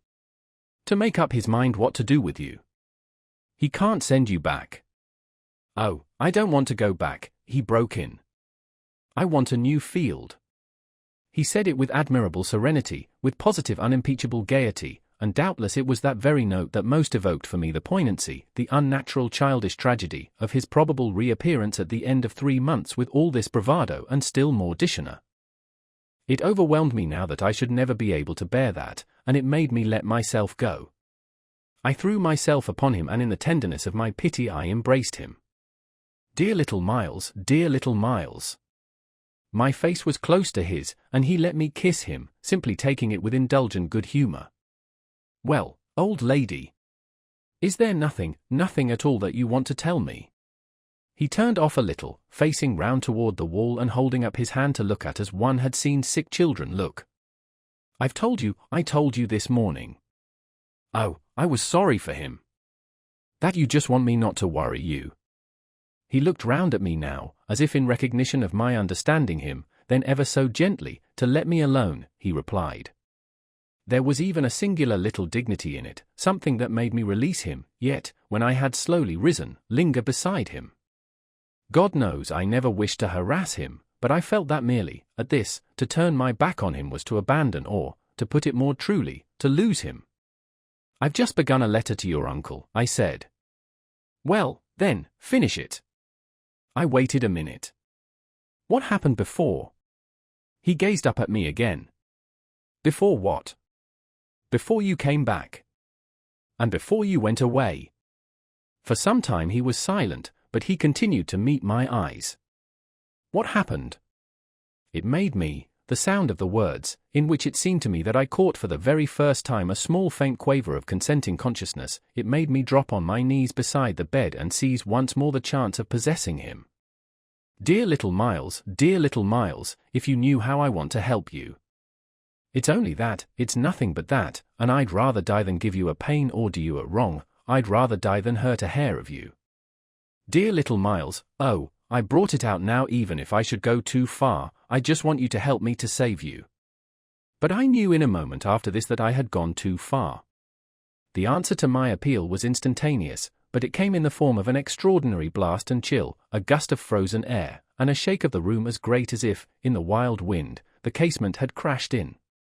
The boy gave a loud, high shriek, which, lost in the rest of the shock of sound, might have seemed, indistinctly, though I was so close to him, a note either of jubilation or of terror. I jumped to my feet again and was conscious of darkness. So for a moment we remained, while I stared about me and saw that the drawn curtains were unstirred and the window tight. "Why, the candle's out!" I then cried. "It was I who blew it, dear," said Miles. 18. The next day, after lessons, Mrs. Groves found a moment to say to me quietly, "Have you written, miss?"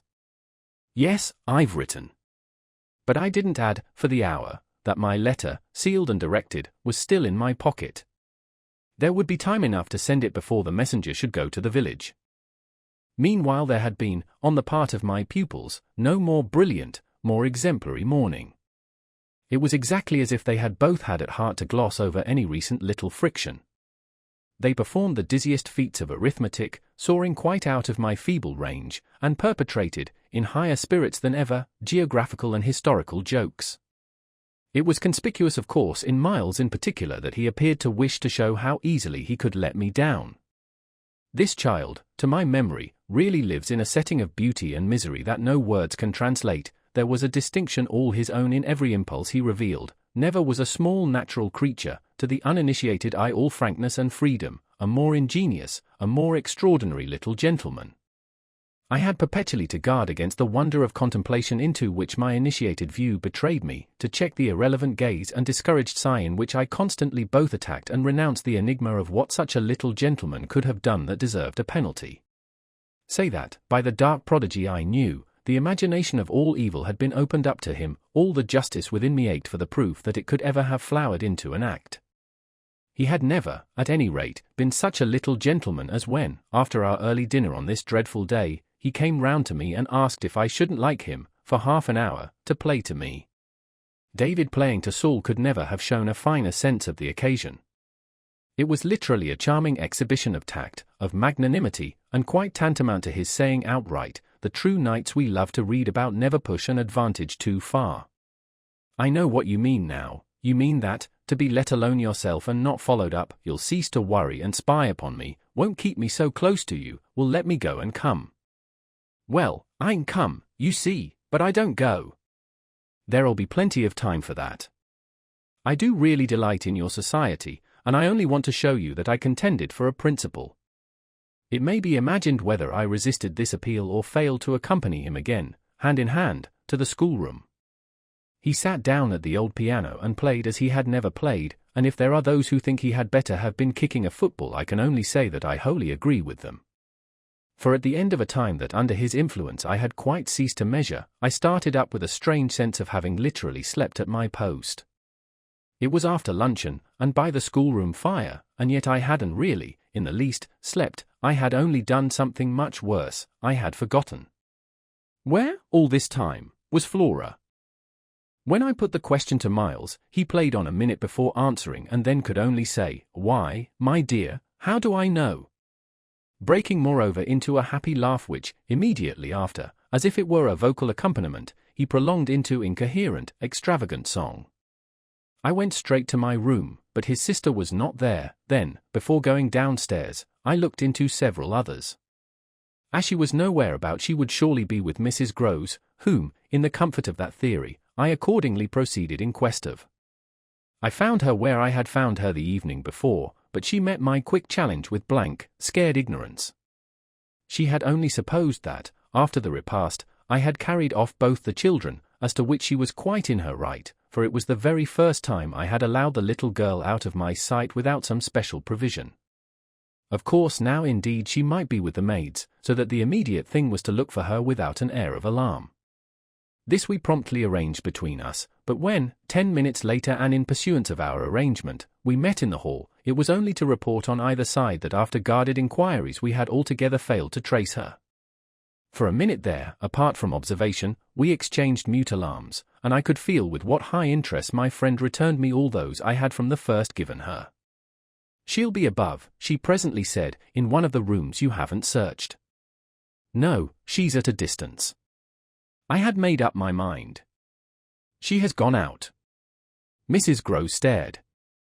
"Without a hat?" I naturally also looked volumes. "Isn't that woman always without one?" "She's with her." "She's with her," I declared. "We must find them." My hand was on my friend's arm, but she failed for the moment, confronted with such an account of the matter, to respond to my pressure. She communed, on the contrary, on the spot, with her uneasiness. "And where's Master Miles?" "Oh, he's with Kint. They're in the schoolroom."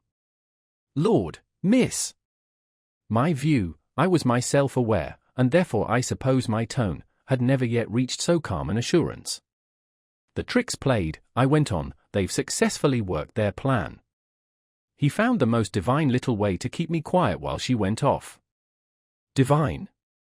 Mrs. Groves bewilderedly echoed.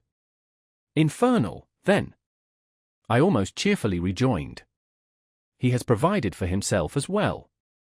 "But come." She had helplessly gloomed at the upper regions. "You leave him? So long with Kint?" "Yes, I don't mind that now." She always ended, at these moments, by getting possession of my hand, and in this manner she could at present still stay me. But after gasping an instant at my sudden resignation, because of your letter, she eagerly brought out. I quickly, by way of answer, felt for my letter, drew it forth, held it up, and then, freeing myself, went and laid it on the great hall table. "Luke will take it," I said as I came back. I reached the house door and opened it. I was already on the steps. My companion still demurred. The storm of the night and the early morning had dropped, but the afternoon was damp and grey. I came down to the drive while she stood in the doorway. "You go with nothing on." "What do I care when the child has nothing?" "I can't wait to dress," I cried, "and if you must do so, I leave you. Try meanwhile, yourself, upstairs." "With them?" Oh, on this, the poor woman promptly joined me. 19. We went straight to the lake, as it was called at Bly, and I dare say rightly called, though I reflect that it may in fact have been a sheet of water less remarkable than it appeared to my untraveled eyes. My acquaintance with sheets of water was small, and the pool of Bly, at all events on the few occasions of my consenting, under the protection of my pupils, to affront its surface in the old flat-bottomed boat moored there for our use, had impressed me both with its extent and its agitation. The usual place of embarkation was half a mile from the house, but I had an intimate conviction that, wherever Flora might be, she was not near home. She had not given me the slip for any small adventure, and, since the day of the very great one that I had shared with her by the pond, I had been aware, in our walks, of the quarter to which she most inclined. This was why I had now given to Mrs. Groves's steps so marked a direction that made her, when she perceived it, oppose a resistance that showed me she was freshly mystified. "You're going to the water, miss, you think she's in?" "She may be, though the depth is, I believe, nowhere very great." But what I judge most likely is that she's on the spot from which, the other day, we saw together what I told you. When she pretended not to see. With that astounding self-possession? I've always been sure she wanted to go back alone. And now her brother has managed it for her. Mrs. Groves still stood where she had stopped. You suppose they really talk of them? I could meet this with a confidence. They say things that, if we heard them, would simply appall us. And if she is there? Yes? Then Miss Jessel is. Beyond a doubt. You shall see. Oh, thank you, my friend cried, planted so firm that, taking it in, I went straight on without her. By the time I reached the pool, however, she was close behind me, and I knew that, whatever, to her apprehension, might befall me, the exposure of my society struck her as her least danger. She exhaled a moan of relief as we at last came in sight of the greater part of the water without a sight of the child. There was no trace of Flora on that nearer side of the bank where my observation of her had been most startling, and none on the opposite edge, where, save for a margin of some 20 yards, a thick copse came down to the water. The pond, oblong in shape, had a width so scant compared to its length that, with its ends out of view, it might have been taken for a scant river. We looked at the empty expanse, and then I felt the suggestion of my friend's eyes. I knew what she meant and I replied with a negative headshake. No, wait. She has taken the boat. My companion stared at the vacant mooring place and then again across the lake. Then where is it? Our not seeing it is the strongest of proofs. She has used it to go over, and then has managed to hide it. All alone, that child. She's not alone, and at such times she's not a child, she's an old woman. I scanned all the visible shore while Mrs. Groves took again, into the queer element I offered her, one of her plunges of submission. Then I pointed out that the boat might perfectly be in a small refuge formed by one of the recesses of the pool, an indentation masked, for the hither side, by a projection of the bank and by a clump of trees growing close to the water. But if the boat's there, where on earth's she? My colleague anxiously asked. That's exactly what we must learn. And I started to walk further. By going all the way round. Certainly, far as it is. It will take us but 10 minutes, but it's far enough to have made the child prefer not to walk. She went straight over. Laws, cried my friend again, the chain of my logic was ever too much for her. It dragged her at my heels even now, and when we had got halfway round, a devious, tiresome process, on ground much broken and by a path choked with overgrowth, I paused to give her breath. I sustained her with a grateful arm, assuring her that she might hugely help me, and this started us afresh, so that in the course of but few minutes more we reached a point from which we found the boat to be where I had supposed it. It had been intentionally left as much as possible out of sight and was tied to one of the stakes of a fence that came, just there, down to the brink and that had been an assistance to disembarking. I recognized, as I looked at the pair of short, thick oars, quite safely drawn up, the prodigious character of the feat for a little girl, but I had lived, by this time, too long among wonders and had panted to too many livelier measures. There was a gate in the fence, through which we passed, and that brought us, after a trifling interval, more into the open. Then, there she is, we both exclaimed at once. Flora, a short way off, stood before us on the grass and smiled as if her performance was now complete. The next thing she did, however, was to stoop straight down and pluck, quite as if it were all she was there for or a big, ugly spray of withered fern. I instantly became sure she had just come out of the copse. She waited for us, not herself taking a step, and I was conscious of the rare solemnity with which we presently approached her. She smiled, and we met, but it was all done in a silence by this time flagrantly ominous. Mrs. Groves was the first to break the spell. She threw herself on her knees and, drawing the child to her breast, clasped in a long embrace the little tender, yielding body. While this dumb convulsion lasted I could only watch it, which I did the more intently when I saw Flora's face peep at me over our companion's shoulder. It was serious now, the flicker had left it, but it strengthened the pang with which I at that moment envied Mrs. Groves the simplicity of her relation. Still, all this while, nothing more passed between us save that Flora had let her foolish fern again drop to the ground. What she and I had virtually said to each other was that pretexts were useless now. When Mrs. Groves finally got up, she kept the child's hand, so that the two were still before me, and the singular reticence of our communion was even more marked in the frank look she launched me. "I'll be hanged," it said, "if I'll speak." It was Flora who, gazing all over me in candid wonder, was the first. She was struck with our bareheaded aspect. "Why, where are your things?" "Where yours are, my dear," I promptly returned. She had already got back her gaiety, and appeared to take this as an answer quite sufficient. "And where's Miles?" she went on. There was something in the small valour of it that quite finished me. These 3 words from her were, in a flash like the glitter of a drawn blade, the jostle of the cup that my hand, for weeks and weeks, had held high and full to the brim that now, even before speaking, I felt overflow in a deluge. "I'll tell you if you'll tell me," I heard myself say, then heard the tremor in which it broke. "Well, what?" Mrs. Groses's suspense blazed at me, but it was too late now, and I brought the thing out handsomely. "Where, my pet, is Miss Jessel?" 20. Just as in the churchyard with Miles, the whole thing was upon us. Much as I had made of the fact that this name had never once, between us, been sounded, the quick, smitten glare with which the child's face now received it fairly likened my breach of the silence to the smash of a pane of glass.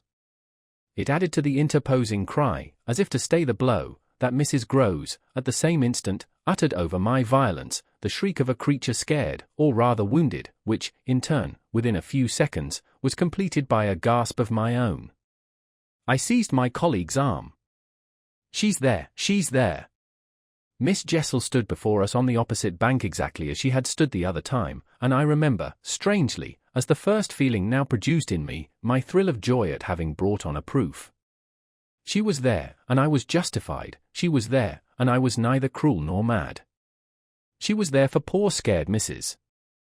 Groves, but she was there most for Flora, and no moment of my monstrous time was perhaps so extraordinary as that in which I consciously threw out to her, with the sense that, pale and ravenous demon as she was, she would catch and understand it, an inarticulate message of gratitude. She rose erect on the spot my friend and I had lately quitted, and there was not, in all the long reach of her desire, an inch of her evil that fell short. This first vividness of vision and emotion were things of a few seconds, during which Mrs. Groses's dazed blink across to where I pointed struck me as a sovereign sign that she too at last saw, just as it carried my own eyes precipitately to the child. The revelation then of the manner in which Flora was affected startled me, in truth, far more than it would have done to find her also merely agitated, for direct dismay was of course not what I had expected.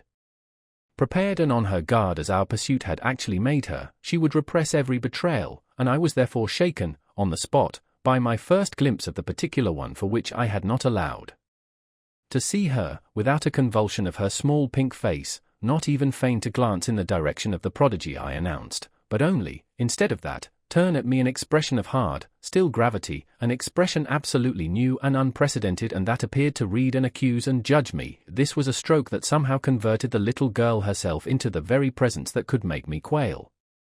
I quailed even though my certitude that she thoroughly saw was never greater than at that instant, and in the immediate need to defend myself I called it passionately to witness. "She's there, you little unhappy thing, there, and you see her as well as you see me." I had said shortly before to Mrs. Groves that she was not at these times a child, but an old woman, and that description of her could not have been more strikingly confirmed than in the way in which, for all answer to this, she simply showed me, without a concession, an admission of her eyes, a countenance of deeper and deeper, of indeed suddenly quite fixed, reprobation. I was by this time, if I can put the whole thing at all together, more appalled at what I may properly call her manner than at anything else, though it was simultaneously with this that I became aware of having Mrs. Groves also, and very formidably, to reckon with. My elder companion, the next moment, at any rate, blotted out everything but her own flushed face and her loud, shocked protest, a burst of high disapproval. "What a dreadful turn, to be sure, miss. Where on earth do you see anything?" I could only grasp her more quickly yet, for even while she spoke the hideous plain presence stood undimmed and undaunted. It had already lasted a minute, and it lasted while I continued, seizing my colleague, quite thrusting her at it and presenting her to it, to insist with my pointing hand. "You don't see her exactly as we see, you mean to say you don't now, or now? She's as big as a blazing fire. Only look, dearest woman, look. She looked, even as I did, and gave me, with her deep groan of negation, repulsion, compassion, the mixture with her pity of her relief at her exemption, a sense, touching to me even then, that she would have backed me up if she could. I might well have needed that, for with this hard blow of the proof that her eyes were hopelessly sealed, I felt my own situation horribly crumble. I saw, my livid predecessor press, from her position, on my defeat, and I was conscious, more than all, of what I should have from this instant to deal with in the astounding little attitude of Flora. Into this attitude Mrs. Groves immediately and violently entered, breaking, even while there pierced through my sense of ruin a prodigious private triumph, into breathless reassurance. She isn't there, little lady, and nobody's there, and you never see nothing, my sweet. How can poor Miss Jessel, when poor Miss Jessel's dead and buried? We know, don't we, love? And she appealed, blundering in, to the child. It's all a mere mistake and a worry and a joke, and we'll go home as fast as we can. Our companion, on this, had responded with a strange, quick primness of propriety, and they were again, with Mrs. Groves on her feet, united, as it were, in pained opposition to me. Flora continued to fix me with her small mask of reprobation, and even at that minute I prayed God to forgive me for seeming to see that, as she stood there holding tight to our friend's dress, her incomparable childish beauty had suddenly failed, had quite vanished. I've said it already, she was hideously, hard, she had turned common and almost ugly. I don't know what you mean. I see nobody. I see nothing. I never have. I think you're cruel. I don't like you. Then, after this deliverance, which might have been that of a vulgarly pert little girl in the street, she hugged Mrs. Groves more closely and buried in her skirts the dreadful little face. In this position she produced an almost furious wail. Take me away, oh, take me away from her. From me. I panted. From you, she cried. Even Mrs. Groves looked across at me dismayed, while I had nothing to do but communicate again with the figure that, on the opposite bank, without a movement, as rigidly still as if catching, beyond the interval, our voices, was as vividly there for my disaster as it was not there for my service.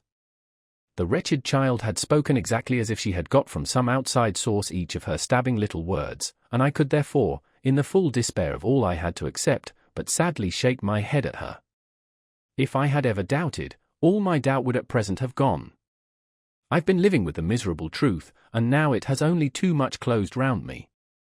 Of course I've lost you, I've interfered, and you've seen, under her dictation, with which I faced, over the pool again, our infernal witness, the easy and perfect way to meet it. I've done my best, but I've lost you. Goodbye.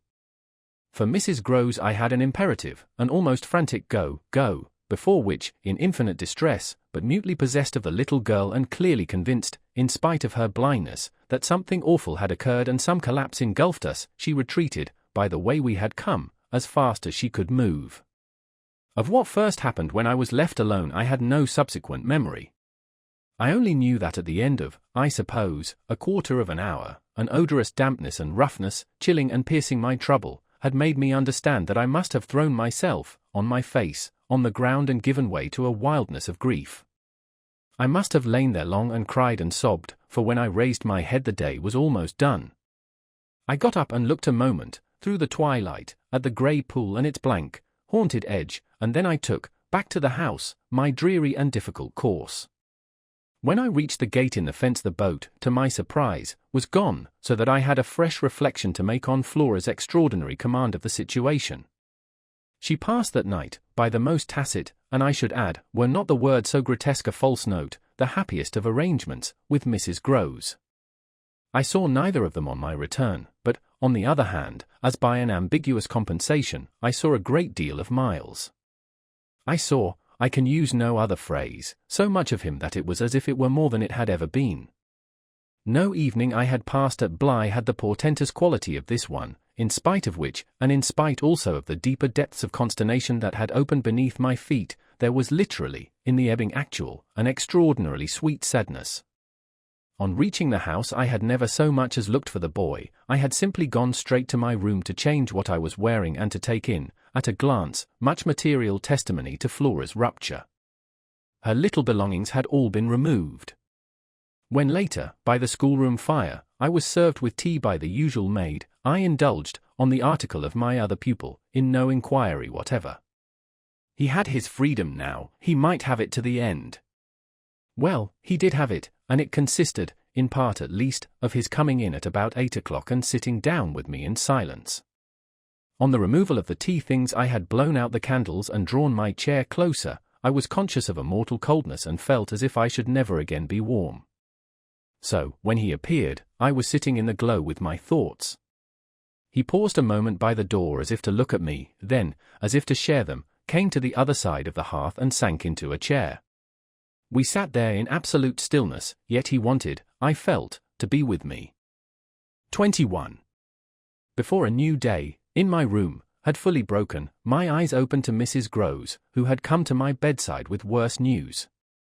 Flora was so markedly feverish that an illness was perhaps at hand. She had passed a night of extreme unrest, a night agitated above all by fears that had for their subject not in the least her former, but wholly her present, governess. It was not against the possible re-entrance of Miss Jessel on the scene that she protested, it was conspicuously and passionately against mine.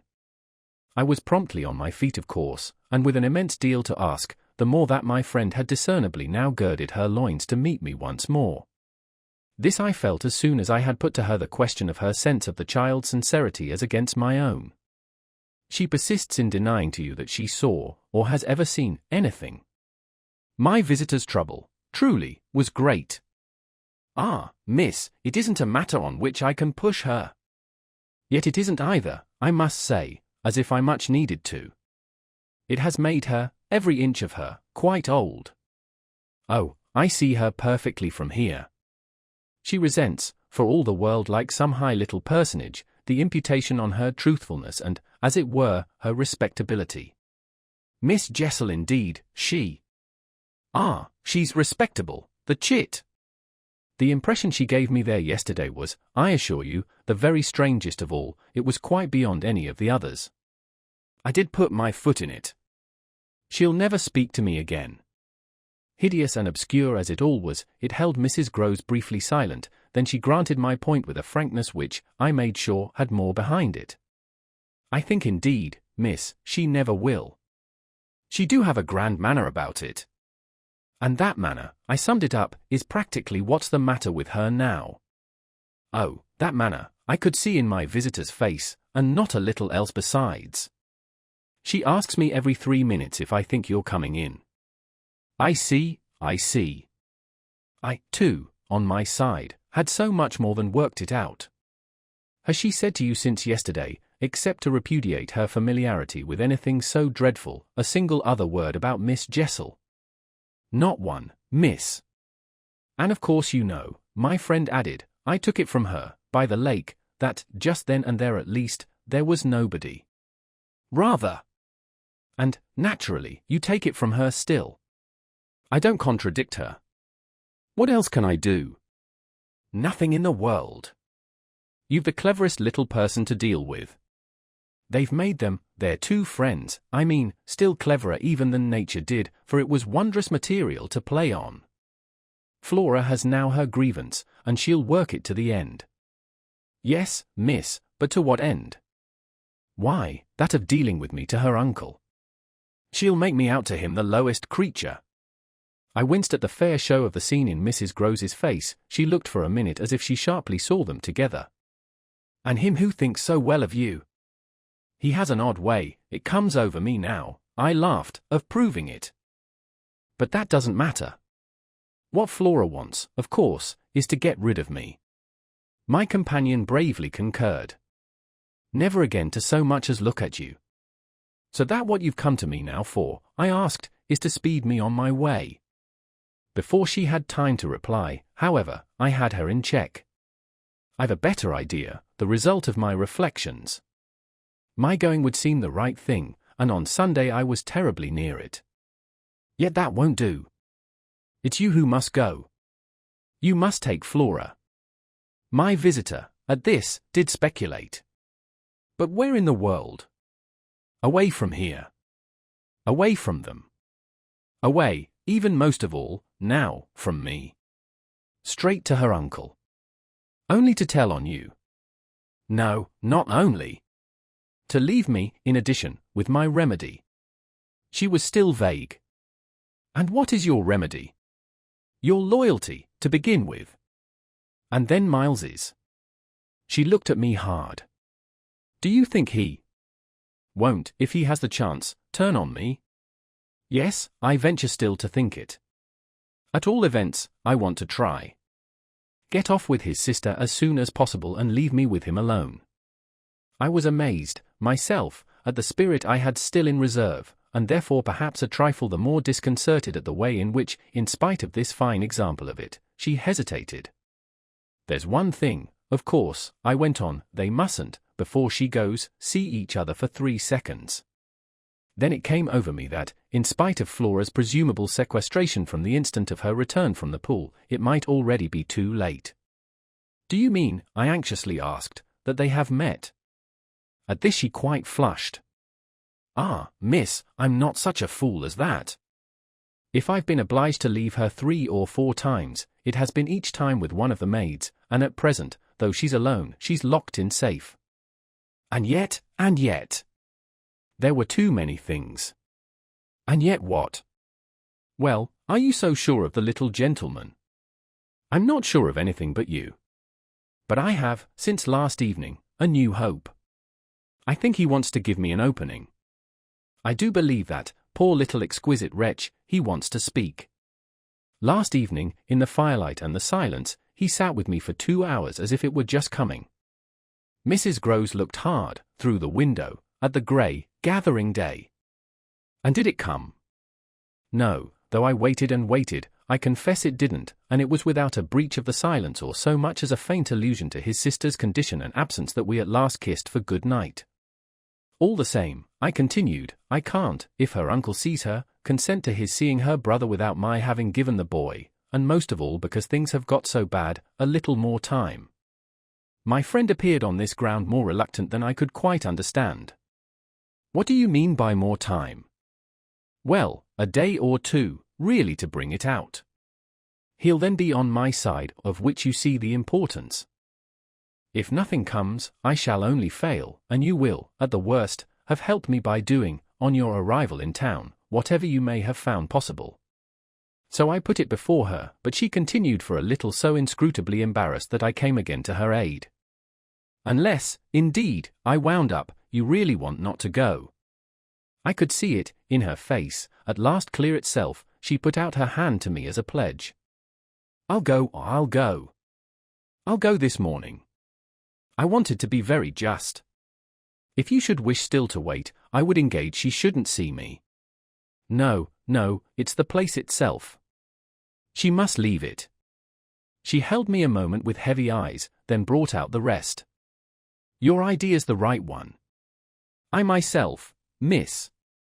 Well, I can't stay. The look she gave me with it made me jump at possibilities. You mean that, since yesterday, you have seen? She shook her head with dignity. I've heard. Heard? From that child, horrors. There, she sighed with tragic relief. On my honor, miss, she says things. But at this evocation she broke down, she dropped, with a sudden sob, upon my sofa and, as I had seen her do before, gave way to all the grief of it. It was quite in another manner that I, for my part, let myself go. Oh, thank God! She sprang up again at this, drying her eyes with a groan. Thank God! It so justifies me. It does that, miss. I couldn't have desired more emphasis, but I just hesitated. She's so horrible. I saw my colleague scarce knew how to put it. Really shocking. And about me. About you, miss, since you must have it. It's beyond everything, for a young lady, and I can't think wherever she must have picked up. The appalling language she applied to me? I can, then. I broke in with a laugh that was doubtless significant enough. It only, in truth, left my friend still more grave. Well, perhaps I ought to also, since I've heard some of it before. Yet I can't bear it, the poor woman went on while, with the same movement, she glanced, on my dressing table, at the face of my watch. But I must go back. I kept her, however. Ah, if you can't bear it. How can I stop with her, you mean? Why, just for that, to get her away. Far from this, she pursued, far from them. She may be different. She may be free. I seized her almost with joy. Then, in spite of yesterday, you believe in such doings. Her simple description of them required, in the light of her expression, to be carried no further, and she gave me the whole thing as she had never done. I believe. Yes, it was a joy, and we were still shoulder to shoulder, if I might continue sure of it I should care but little what else happened. My support in the presence of disaster would be the same as it had been in my early need of confidence, and if my friend would answer for my honesty, I would answer for all the rest. On the point of taking leave of her, none the less, I was to some extent embarrassed. There's one thing, of course, it occurs to me, to remember. My letter, giving the alarm, will have reached town before you. I now perceived still more how she had been beating about the bush and how weary at last it had made her. Your letter won't have got there. Your letter never went. What then became of it? Goodness knows. Master Miles. Do you mean he took it? I gasped. She hung fire, but she overcame her reluctance. I mean that I saw yesterday, when I came back with Miss Flora, that it wasn't where you had put it. Later in the evening I had the chance to question Luke, and he declared that he had neither noticed nor touched it. We could only exchange, on this, one of our deeper mutual soundings, and it was Mrs. Groves who first brought up the plum with an almost elated "You see." Yes, I see that if Miles took it instead he probably will have read it and destroyed it. And don't you see anything else? I faced her a moment with a sad smile. It strikes me that by this time your eyes are open even wider than mine. They proved to be so indeed, but she could still blush, almost, to show it. I make out now what he must have done at school. And she gave, in her simple sharpness, an almost droll disillusioned nod. He stole. I turned it over, I tried to be more judicial. Well, perhaps. She looked as if she found me unexpectedly calm. He stole letters. She couldn't know my reasons for a calmness after all pretty shallow, so I showed them off as I might. I hope then it was to more purpose than in this case. The note, at any rate, that I put on the table yesterday, I pursued, will have given him so scant an advantage, for it contained only the bare demand for an interview, that he is already much ashamed of having gone so far for so little, and that what he had on his mind last evening was precisely the need of confession. I seemed to myself, for the instant, to have mastered it, to see it all. Leave us, I was already, at the door, hurrying her off. I'll get it out of him. He'll meet me, he'll confess. If he confesses, he's saved. And if he's saved, then you are. The dear woman kissed me on this, and I took her farewell. I'll save you without him, she cried as she went. 22. Yet it was when she had got off, and I missed her on the spot, that the great pinch really came. If I had counted on what it would give me to find myself alone with Miles, I speedily perceived, at least, that it would give me a measure. No hour of my stay in fact was so assailed with apprehensions as that of my coming down to learn that the carriage containing Mrs. Groves and my younger pupil had already rolled out of the gates. Now I was, I said to myself, face to face with the elements, and for much of the rest of the day, while I fought my weakness, I could consider that I had been supremely rash. It was a tighter place still than I had yet turned round in, all the more that, for the first time, I could see in the aspect of others a confused reflection of the crisis. What had happened naturally caused them all to stare. There was too little of the explained, throw out whatever we might, in the suddenness of my colleague's act. The maids and the men looked blank, the effect of which on my nerves was an aggravation until I saw the necessity of making it a positive aid. It was precisely, in short, by just clutching the helm that I avoided total wreck, and I dare say that, to bear up at all, I became, that morning, very grand and very dry. I welcomed the consciousness that I was charged with much to do, and I caused it to be known as well that, left thus to myself, I was quite remarkably firm. I wandered with that manner, for the next hour or two, all over the place and looked, I have no doubt, as if I were ready for any onset. So, for the benefit of whom it might concern, I paraded with a sick heart. The person it appeared least to concern proved to be, till dinner, little Miles himself. My perambulations had given me, meanwhile, no glimpse of him, but they had tended to make more public the change taking place in our relation as a consequence of his having at the piano, the day before, kept me, in Flora's interest, so beguiled and befooled. The stamp of publicity had of course been fully given by her confinement and departure, and the change itself was now ushered in by our non-observance of the regular custom of the schoolroom. He had already disappeared when, on my way down, I pushed open his door, and I learned below that he had breakfasted, in the presence of a couple of the maids, with Mrs. Groves and his sister. He had then gone out, as he said, for a stroll, than which nothing, I reflected, could better have expressed his frank view of the abrupt transformation of my office. What he would not permit this office to consist of was yet to be settled. There was a queer relief, at all events, I mean for myself in especial, in the renouncement of one pretension. If so much had sprung to the surface, I scarce put it too strongly in saying that what had perhaps sprung highest was the absurdity of our prolonging the fiction that I had anything more to teach him. It sufficiently stuck out that, by tacit little tricks in which even more than myself he carried out the care for my dignity, I had had to appeal to him to let me off straining to meet him on the ground of his true capacity. He had at any rate his freedom now, I was never to touch it again, as I had amply shown. Moreover, when, on his joining me in the schoolroom the previous night, I had uttered, on the subject of the interval just concluded, neither challenge nor hint. I had too much, from this moment, my other ideas. Yet when he at last arrived, the difficulty of applying them, the accumulations of my problem, were brought straight home to me by the beautiful little presents on which what had occurred had as yet, for the eye, dropped neither stain nor shadow. To mark, for the house, the high state I cultivated, I decreed that my meals with the boy should be served, as we called it, downstairs, so that I had been awaiting him in the ponderous pomp of the room outside of the window of which I had had from Mrs. Groves, that first scared Sunday, my flash of something it would scarce have done to call light. Here at present I felt afresh, for I had felt it again and again, how my equilibrium depended on the success of my rigid will, the will to shut my eyes as tight as possible to the truth that what I had to deal with was, revoltingly, against nature.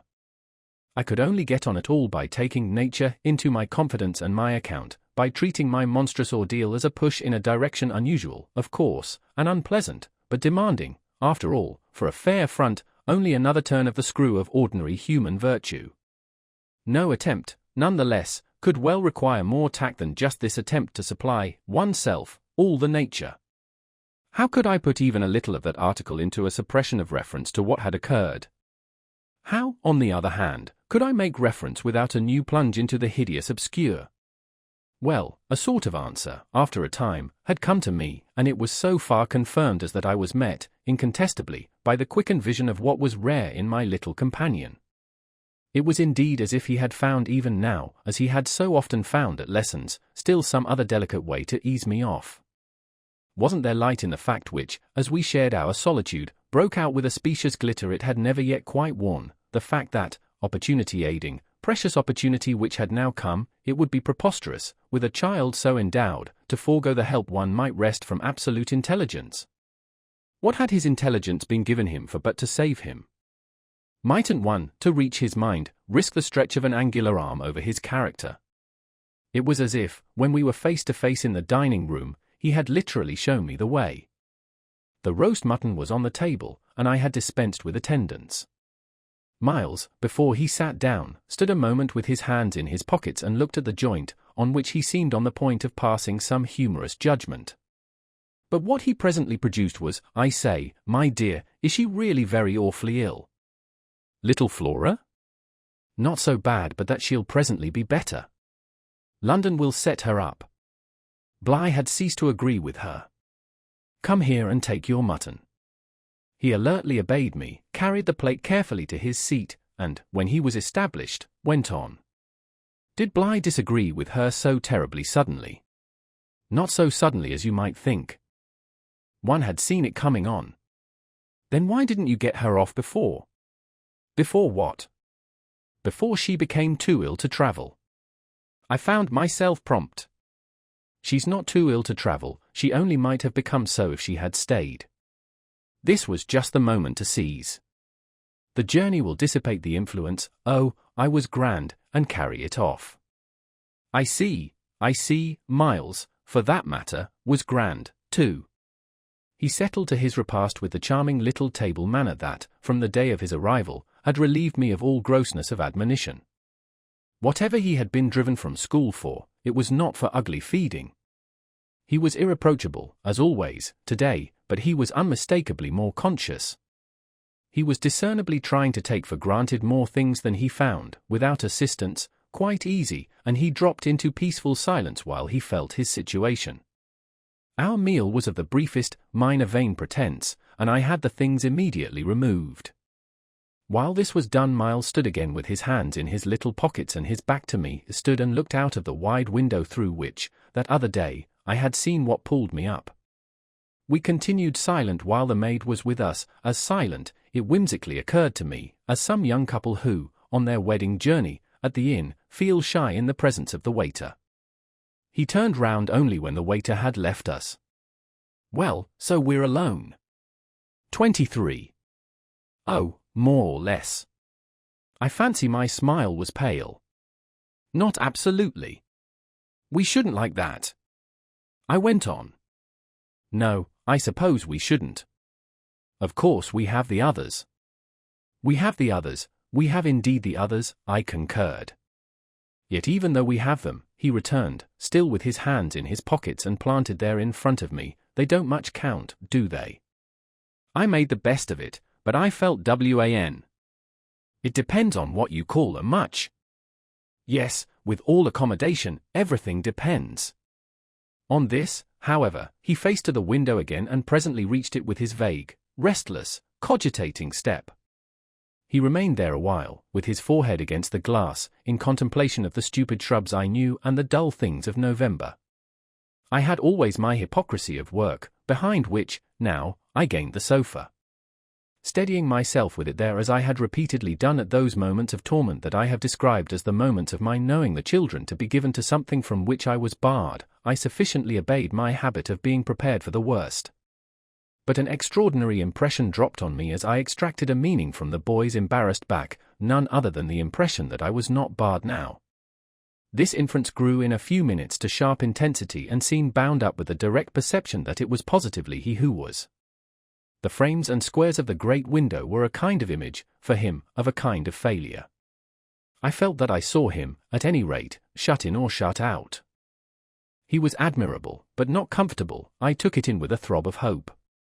Wasn't he looking, through the haunted pane, for something he couldn't see, and wasn't it the first time in the whole business that he had known such a lapse? The very first, I found it a splendid portent.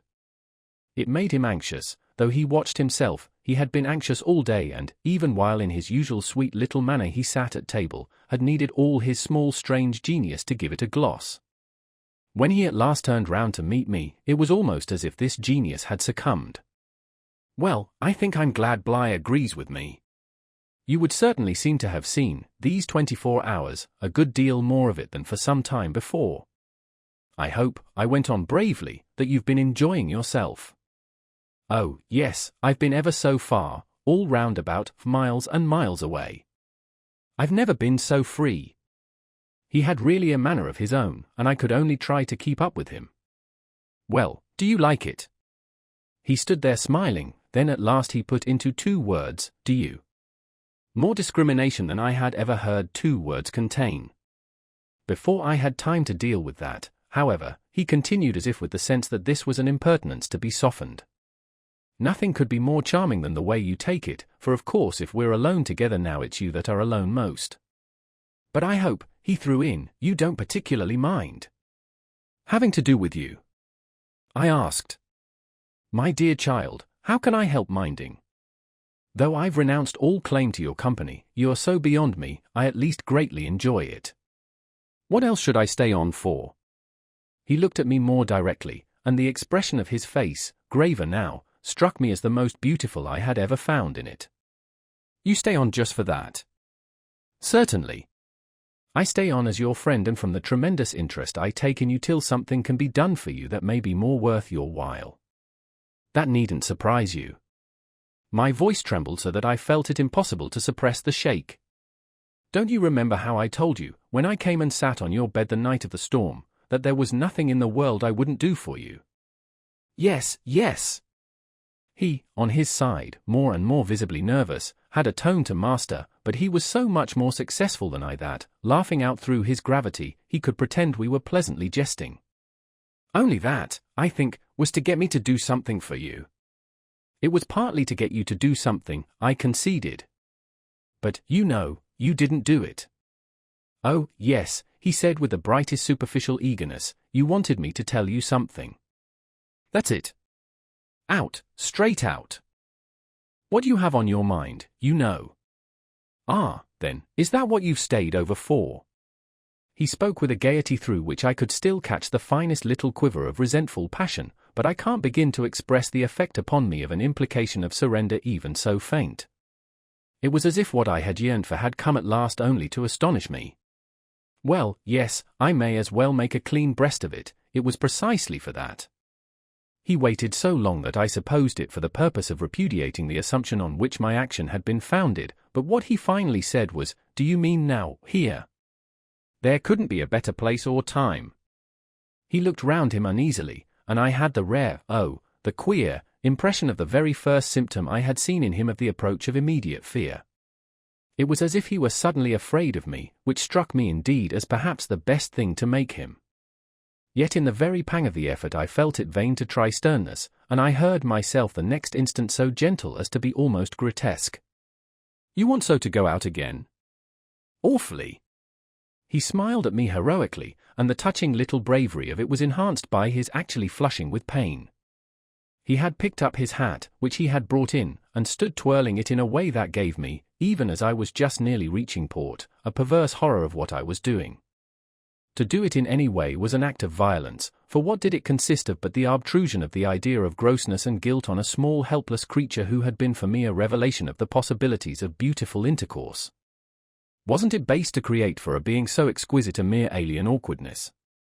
I suppose I now read into our situation a clearness it couldn't have had at the time, for I seemed to see our poor eyes already lighted with some spark of a prevision of the anguish that was to come. So we circled about, with terrors and scruples, like fighters not daring to close. But it was for each other we feared. That kept us a little longer suspended and unbruised. "I'll tell you everything," Miles said, I'll tell you anything you like. You'll stay on with me, and we shall both be all right, and I will tell you or I will. But not now." "Why not now?" My insistence turned him from me and kept him once more at his window in a silence during which, between us, you might have heard a pin drop. Then he was before me again with the air of a person for whom, outside, someone who had frankly to be reckoned with was waiting. "I have to see Luke." I had not yet reduced him to quite so vulgar a lie, and I felt proportionately ashamed. But, horrible as it was, his lies made up my truth. I achieved thoughtfully a few loops of my knitting. "Well, then, go to Luke, and I'll wait for what you promise. Only, in return for that, satisfy, before you leave me, one very much smaller request." He looked as if he felt he had succeeded enough to be able still a little to bargain. "Very much smaller?" "Yes, a mere fraction of the whole. Tell me, my work preoccupied me, and I was off-hand, if, yesterday afternoon, from the table in the hall, you took, my letter." 24. My sense of how he received this suffered for a minute from something that I can describe only as a fierce split of my attention, a stroke that at first, as I sprang straight up, reduced me to the mere blind movement of getting hold of him, drawing him close, and, while I just fell for support against the nearest piece of furniture, instinctively keeping him with his back to the window. The appearance was full upon us that I had already had to deal with here. Peterkind had come into view like a sentinel before a prison. The next thing I saw was that, from outside, he had reached the window, and then I knew that, close to the glass and glaring in through it, he offered once more to the room his white face of damnation. It represents but grossly what took place within me at the sight to say that on the second my decision was made, yet I believe that no woman so overwhelmed ever in so short a time recovered her grasp of the act. It came to me in the very horror of the immediate presence that the act would be seeing and facing what I saw and faced, to keep the boy himself unaware. The inspiration, I can call it by no other name, was that I felt how voluntarily, how transcendently, I might. It was like fighting with a demon for a human soul, and when I had fairly so appraised it I saw how the human soul, held out, in the tremor of my hands, at arm's length, had a perfect dew of sweat on a lovely childish forehead. The face that was close to mine was as white as the face against the glass, and out of it presently came a sound, not low nor weak, but as if from much further away, that I drank like a waft of fragrance. Yes, I took it. At this, with a moan of joy, I drew him close, and while I held him to my breast, where I could feel in the sudden fever of his little body the tremendous pulse of his little heart, I kept my eyes on the thing at the window and saw it move and shift its posture. I have likened it to a sentinel, but its slow wheel, for a moment, was rather the prowl of a baffled beast. My present quickened courage, however, was such that, not too much to let it through, I had to shade, as it were, my flame. Meanwhile the glare of the face was again at the window, the scoundrel fixed as if to watch and wait. It was the very confidence that I might now defy him, as well as the positive certitude, by this time, of the child's unconsciousness, that made me go on. What did you take it for? To see what you said about me. You opened the letter. I opened it. My eyes were now, as I held him off a little again, on Miles's own face, in which the collapse of mockery showed me how complete was the ravage of uneasiness. What was prodigious was that at last, by my success, his sense was sealed and his communication stopped. He knew that he was in presence, but knew not of what, and knew still less that I also was and that I did know. And what did this strain of trouble matter when my eyes went back to the window only to see that the air was clear again and, by my personal triumph, the influence quenched? There was nothing there. I felt that the cause was mine and that I should surely get all. And you found nothing. I let my elation out. He gave the most mournful, thoughtful little headshake. Nothing. Nothing, nothing. I almost shouted in my joy. Nothing. Nothing, he sadly repeated. I kissed his forehead, it was drenched. So what have you done with it? I've burned it. Burned it? It was now or never. Is that what you did at school? Oh, what this brought up. At school. Did you take letters, or other things? Other things? He appeared now to be thinking of something far off and that reached him only through the pressure of his anxiety. Yet it did reach him. Did I steal? I felt myself redden to the roots of my hair as well as wonder if it were more strange to put to a gentleman such a question or to see him take it with allowances that gave the very distance of his fall in the world. Was it for that you mightn't go back? The only thing he felt was rather a dreary little surprise. Did you know I mightn't go back? I know everything. He gave me at this the longest and strangest look. Everything? Everything. Therefore did you? But I couldn't say it again. Miles could, very simply. No. I didn't steal. My face must have shown him I believed him utterly, yet my hands, but it was for pure tenderness, shook him as if to ask him why, if it was all for nothing, he had condemned me to months of torment. What then did you do? He looked in vague pain all round the top of the room and drew his breath 2 or 3 times over, as if with difficulty. He might have been standing at the bottom of the sea and raising his eyes to some faint green twilight. Well, I said things. Only that? They thought it was enough. To turn you out for? Never, truly, had a person turned out shown so little to explain it as this little person. He appeared to weigh my question, but in a manner quite detached and almost helpless. Well, I suppose I oughtn't. But to whom did you say them? He evidently tried to remember, but it dropped, he had lost it. I don't know. He almost smiled at me in the desolation of his surrender, which was indeed practically, by this time, so complete that I ought to have left it there. But I was infatuated, I was blind with victory, though even then the very effect that was to have brought him so much nearer was already that of added separation. Was it to everyone? I asked. No, it was only two, but he gave a sick little headshake. I don't remember their names. Were they then so many? No, only a few. Those I liked. Those he liked? I seemed to float not into clearness, but into a darker obscure, and within a minute there had come to me out of my very pity the appalling alarm of his being perhaps innocent. It was for the instant confounding and bottomless, for if he were innocent, what then on earth was I? Paralyzed, while it lasted, by the mere brush of the question, I let him go a little, so that, with a deep-drawn sigh, he turned away from me again, which, as he faced toward the clear window, I suffered, feeling that I had nothing now there to keep him from. And did they repeat what you said? I went on after a moment. He was soon at some distance from me, still breathing hard and again with the air, though now without anger for it, of being confined against his will. Once more, as he had done before, he looked up at the dim day as if, of what had hitherto sustained him, nothing was left but an unspeakable anxiety. Oh, yes, he nevertheless replied, they must have repeated them. To those they liked, he added. There was, somehow, less of it than I had expected, but I turned it over. And these things came round. To the masters? Oh, yes, he answered very simply. But I didn't know they'd tell. The masters? They didn't, they've never told. That's why I ask you. He turned to me again, his little beautiful fevered face. Yes, it was too bad. Too bad. What I suppose I sometimes said. To write home. I can't name the exquisite pathos of the contradiction given to such a speech by such a speaker. I only know that the next instant I heard myself throw off with homely force, stuff and nonsense. But the next after that I must have sounded stern enough. What were these things? My sternness was all for his judge, his executioner, yet it made him avert himself again, and that movement made me, with a single bound and an irrepressible cry, spring straight upon him. For there again, against the glass, as if to blight his confession and stay his answer, was the hideous author of our woe, the white face of damnation.